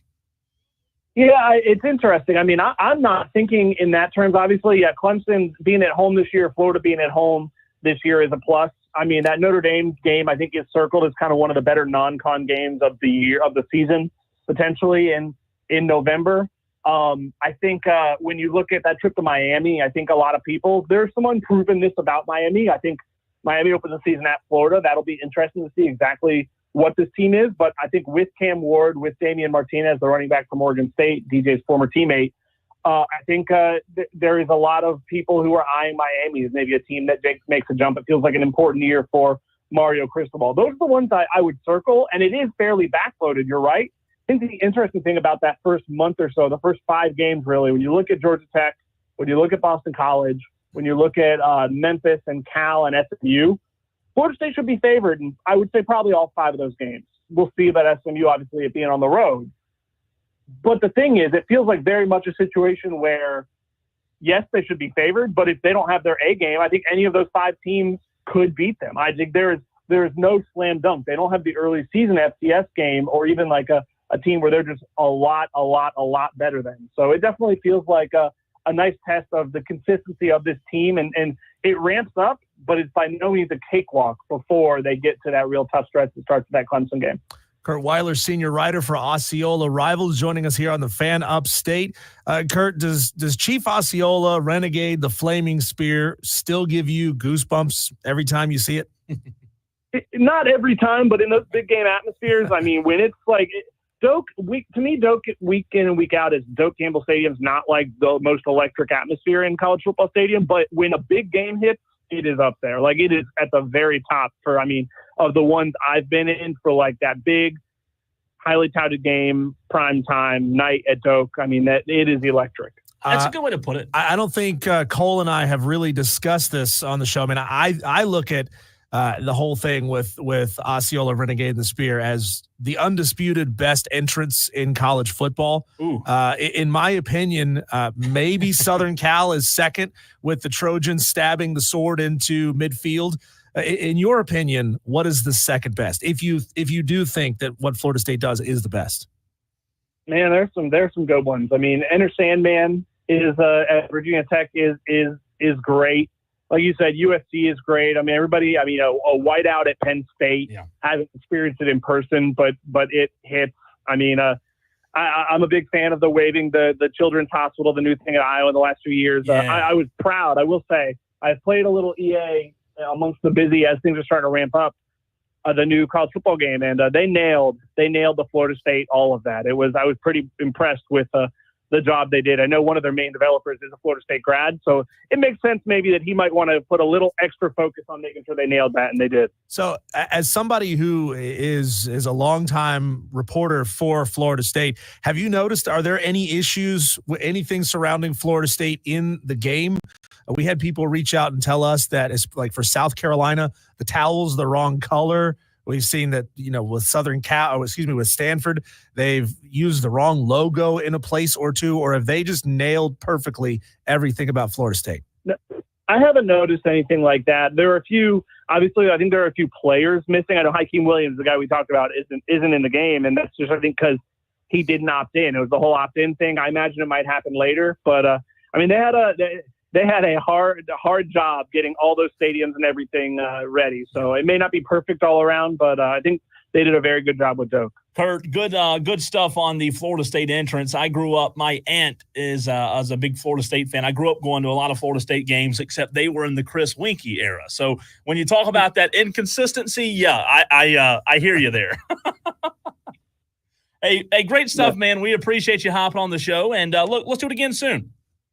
Sounds good, guys. Thanks for having me on. Absolutely. Thanks, Kurt. That is Kurt Weiler, senior writer, covers Florida State football for Osceola Rivals, rivals.com, doing a good job covering Florida State. And he says, I take it with a grain of salt, Diesel, about the comments about them being left out. Yeah. That's a very interesting comment by Kurt there. Yeah, when you contrast that to Florida State superfan Melissa Level from Ingalls that we have on the show, very different tone when it comes to talking about being left out of the playoff. When we come back, Cole, you said it.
It got a little dark in here all of a sudden, Diesel. Big black cloud has surfaced. Don't know what the weather is where you are. Just stay safe. We did have some weather alerts earlier with some hail, maybe. Not the curse word, but those big, sometimes golf ball size hail. You ever seen it that big? Not golf ball size. I've seen quarter size, penny size hail. That'll do some damage stuff there, man. So stay safe wherever you are. Let us know I got where a you're. steel hood on my Jeep. You're gonna bounce right off. You can't dent a Jeep. Let us know where you're listening from, and if it's bad your way, you never know these summertime storms. They can just pop up all of a sudden. Big thanks to Kurt Weiler of Osceola. What did Rivals. I say that right? Osceola Rivals. Osceola Okay. Rivals, yeah. I was making sure it is rivals.com, the website, but Osceola Rivals. Big thanks to Kurt. I just had a brain fart there, completely forgot where he was or who he was with, rather. But really, really good conversation there about Florida State. And I want to get into some conversations from SEC Media Day, but I do want to get to a text first. During that interview from the 203, texter asked, do people actually think running down the hill and touching a rock is a cool entrance? Honestly asking, I thought it was a joke. I don't know if you're a South Carolina fan or not, texter, but I think it is the general consensus, and I know Kurt didn't mention it there, but I think the general consensus of people, Diesel, tell me if you agree or disagree. I think it's a good entrance. I wouldn't say it's an all-time great entrance in terms of the hill and the rock. Look, everybody's got their entry into their stadium, right? Yeah. Some just pile straight out of the tunnel. Some, blow off a bunch of smoke and they come out through the smoke. East Carolina comes out through purple haze, purple smoke. So it's definitely a very unique way to enter the field from outside of the stadium. I mean, I'm trying to think who else does anything like that. Who else enters their field from outside of their stadium? And I really can't think of any. No, it's interesting. And so it's that long build up and then cannon goes off. They all run down the hill. Dabo sprints at full speed. One of these days, somebody's going to roll an ankle and go tumbling down the hill. But no, it's definitely unique. It is unique. It definitely is. All right. I want to ask a question about something that we heard, and you and I have talked a lot this week about SEC Media Days. I'm agree for the most part, Diesel. I'm in agreement with Nick Saban on Georgia and Texas being the favorite to be the SEC championship game. However, I do want to just maybe propose that we're maybe counting Alabama out too quick. Yeah, they got a new coach, but the quarterback's still there. They're still full of 5 stars. Jalen Milroe, kind of a stud last year. Really, really good quarterback in Jalen Milroe.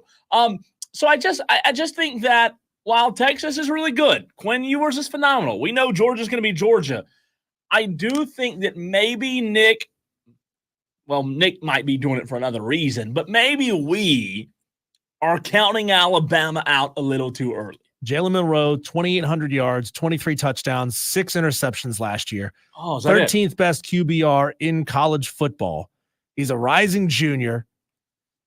Look, I think there's a lot of continuity with this roster there is. From last year. Certainly they lost a couple of guys, which is going to happen to every roster every year, right? But such a huge core of this roster stayed intact. And you know what's interesting? I heard some interviews from a couple of players, Alabama players, at SEC Media Days. And Kalen DeBoer, you tell me if you think this is a good idea or not, or in what ways it can be a bad idea, because I don't really see a ton of them. Kalen DeBoer is giving a lot of his players free reign to call Nick Saban and talk to him during the season. So he's not doing that's your old coach, I'm your new coach now, no contact with him, right? Yeah. So specifically, and it may be more of a, hey, if you need to reach out to him before the season starts, do it. Just do me a favor, don't do it after the season has started, especially because, well, Nick Saban's an analyst, and that could change some things with his analysis. But a lot of these guys, they signed up to play for Nick Saban, and they decided to stay even though they had a new head coach. And it was specifically surrounding, I don't remember which player it was, who cracked the joke that Coach Saban taught us not to let people who live in their mama's basement affect the way we feel. Sure. So why would I let somebody who plays golf all day change how I feel? Which is funny. It's a great line. It is great. But, that player also said, look, we love Coach Saban. We respect him a lot. We have free reign. Kalen DeBoer has given us free reign to talk to him. I think that's the good way to go about it. I really do.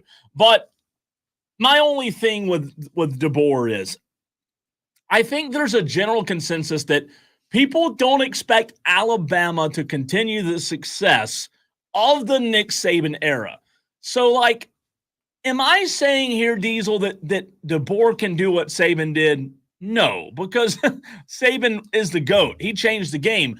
However, to act like there's going to be a significant drop-off, I don't know that there is. When you have a guy who was 67-3, won 3 NAIA national titles, right?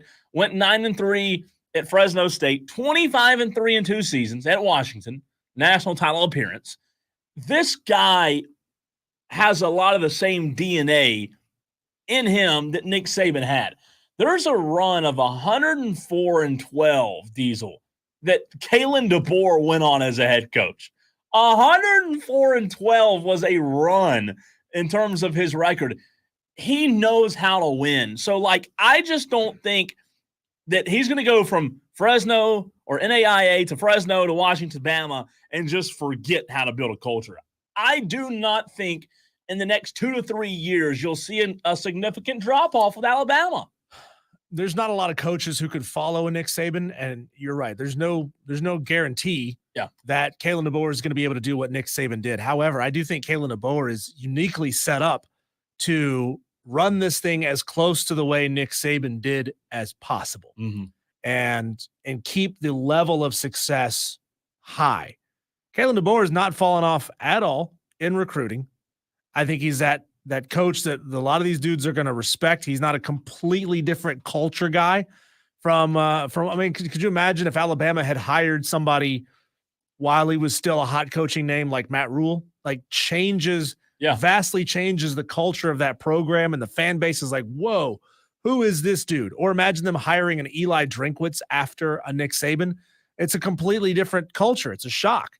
But this is not a culture shock. I really believe in Kalen DeBoer's ability to keep this thing operating at a high level. And, hey, there might be a season or two where they win 10 games instead of 11 games or 9 games instead of 11 games.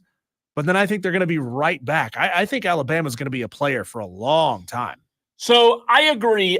The only thing that I think separates in the long-term big picture, the only thing that I think separates DeBoer and Saban is the consistency and the level of success that Saban had. What I mean is, under Nick Saban at Alabama, they were in the hunt, in the picture, Diesel, every single season.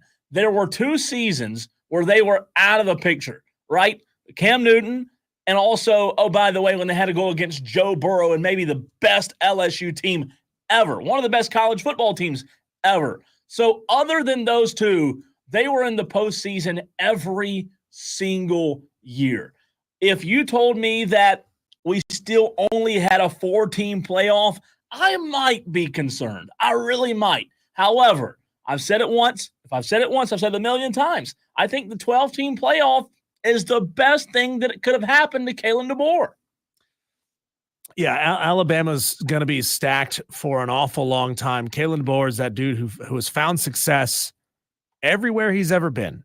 And to count that program out with the amount of money that they have and the passion that fan base has, we're not all of a sudden going to see 10,000 empty seats at Bryant-Denny Stadium. That's not happening. But so the culture there is going to stay as strong as it ever was. I just wonder though, if somebody came on this show and said, "Hey, here's why," let's I guess play devil's advocate for a minute. Let's pretend that there's going to be a drop-off. What reasons could you and I come up with that set Alabama back from being where they have been the last few years? If we have to come up with a list or just try to think of a few, maybe the number one thing that people would say, and you're welcome to play along as well, 71307, start your text with the word fan. We're also live on Twitter, Facebook, and YouTube. I guess the number one answer would be there's only one Nick Saban. And I get that. But outside of that. Yeah, but that's not tangible, right?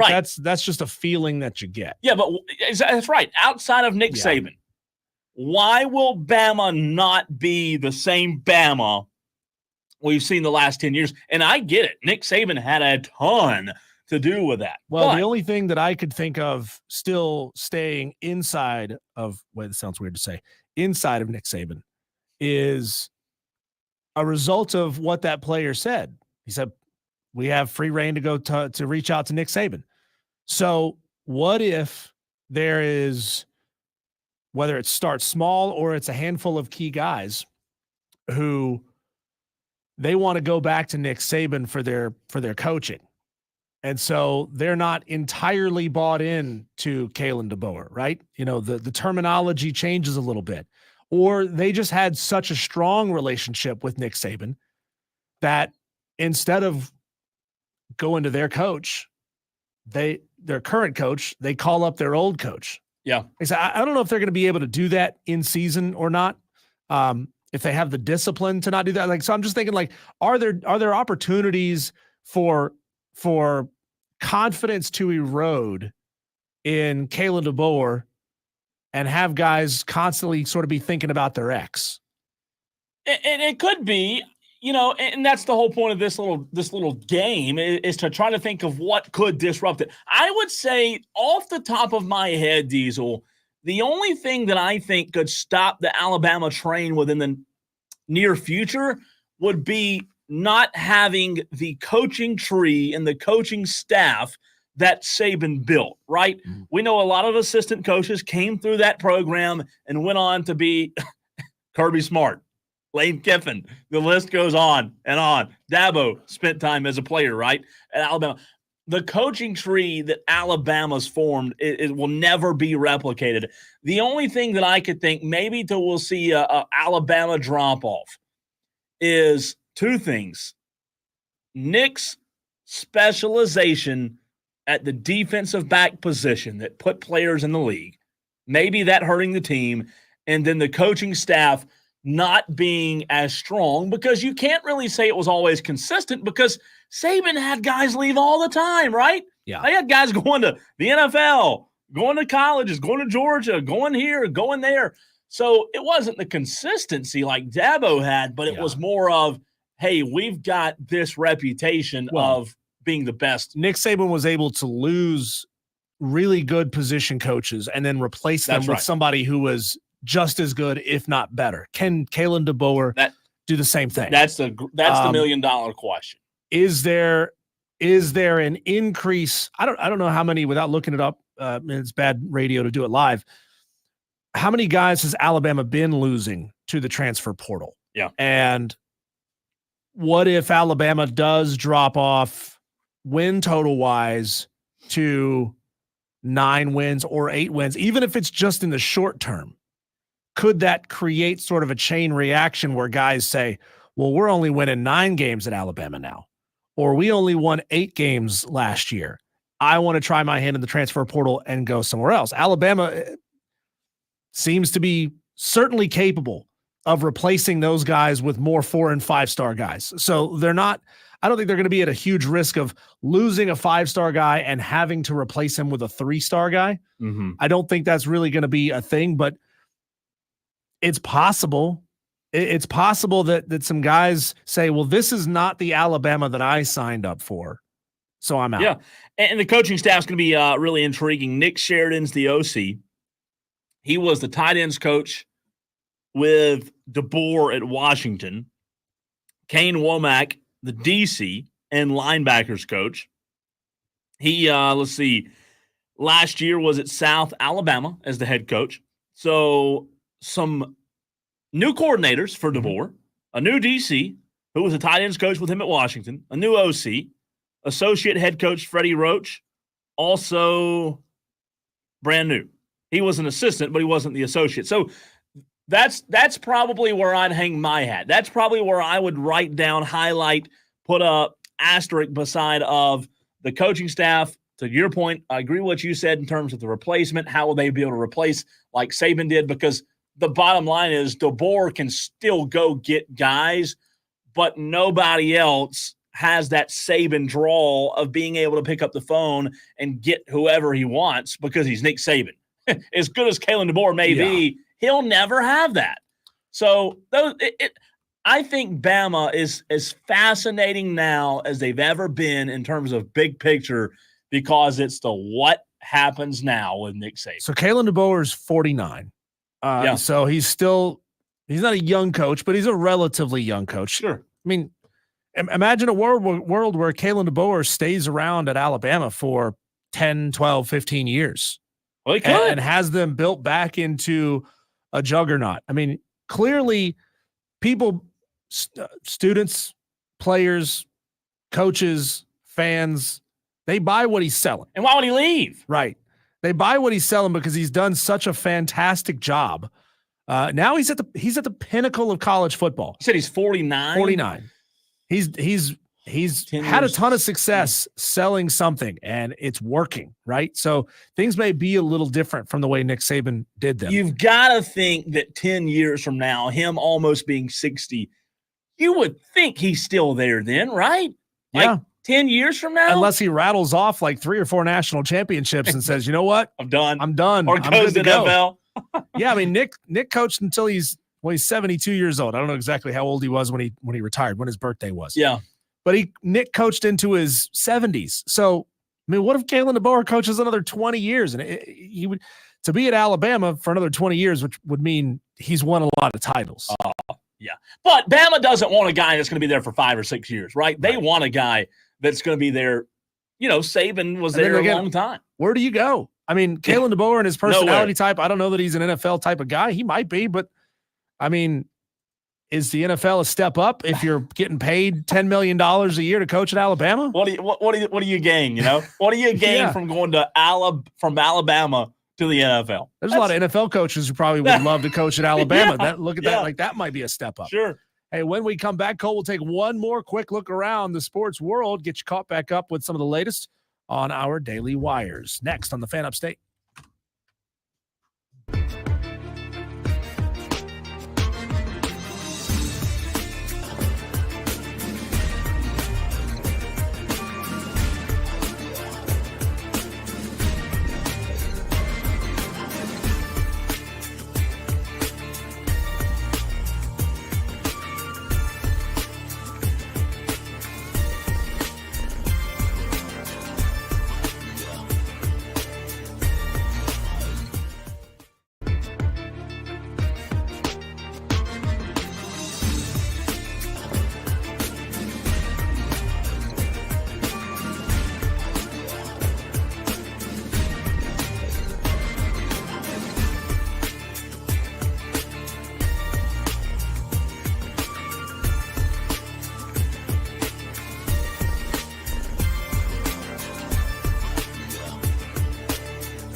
Putting a bow on show number 81, Wire to Wire with Diesel and Cole Bryson. We wrap it up today with another look around the sports world.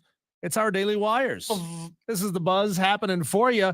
Cole, everybody freaks out over preseason lists. I don't know why. Somebody in a room put together a list, and then the internet completely freaks out about it. Well, ESPN has just released its list of the top 25 college football stadiums. And of course, everybody's going to agree on this list. There's not going to be any debate. No, everybody's going to be totally fine with the list. So here's what ESPN thinks are the top 25 schools or top 25 stadiums in America. Ranked stadium experiences. Number 1, Baton Rouge and their Death Valley at LSU. Hard to debate that one. That's an easy one. Very, very solid choice. Rose Bowl was number 2. That's probably what I would put 1. I definitely want to go out to a Rose Bowl game. God, just the beautiful sights around the Rose Bowl. Honestly, it can't be beaten. Number 3, Michigan Stadium. I've been there twice. Had a good time 50% of the time that I was there. I think that's a good spot for Michigan. That's a weird stadium because you don't realize when you're walking up to it from the outside just how huge it is because it's set down into the ground. Yeah. So when you walk up, what you see above ground is only like the top third of the stadium. And then it goes way down into the ground from there. Number 4, Notre Dame Stadium. That's definitely a bucket list for me. I've never been, obviously, but do they still have the wood bleachers at Notre Dame Stadium? Oh, sure. Or did they finally replace those? those? Yeah. I mean, Touchdown Jesus, Notre Dame. That's not inside the stadium. It's outside the stadium. But still, that's definitely a bucket list for me. And number 5 on their list, Beaver Stadium at Penn State. That one's weird to me because I don't like the way it's shaped. It's an ugly stadium. 5 in the country? It's an ugly stadium. Maybe 10? Yeah. I don't know about that. Without going down the entire list, Clemson came in at number 11. They were directly behind. Let's see, who was number 10 on the list? How'd you leave them out of the top 10? Well, we had the texters say that the entrance is dumb. So, which is it? Is it good? Is it bad? Let's see. Alabama came in at 9. Neyland Stadium at Tennessee was 10. Clemson was 11. Army was 12. That was the highest ranked group of 5 stadium on this list. I've never really looked and watched too many Army games on TV, but I Army think Navy's the only one I've ever watched. Well, that's not even at Army Stadium. Yeah, that's the point. I think it's right there on the river, if I'm not incorrect. I think it's actually that's what kind of makes it unique. App State number 23. How about that? Yeah, feels that makes good. sense. Okay. The Lakers got their very first win of the summer as Bronny had 12 points in the Lakers' first win. The WNBA just signed a huge new deal, $200 million per year. There's a report that the WNBA will receive.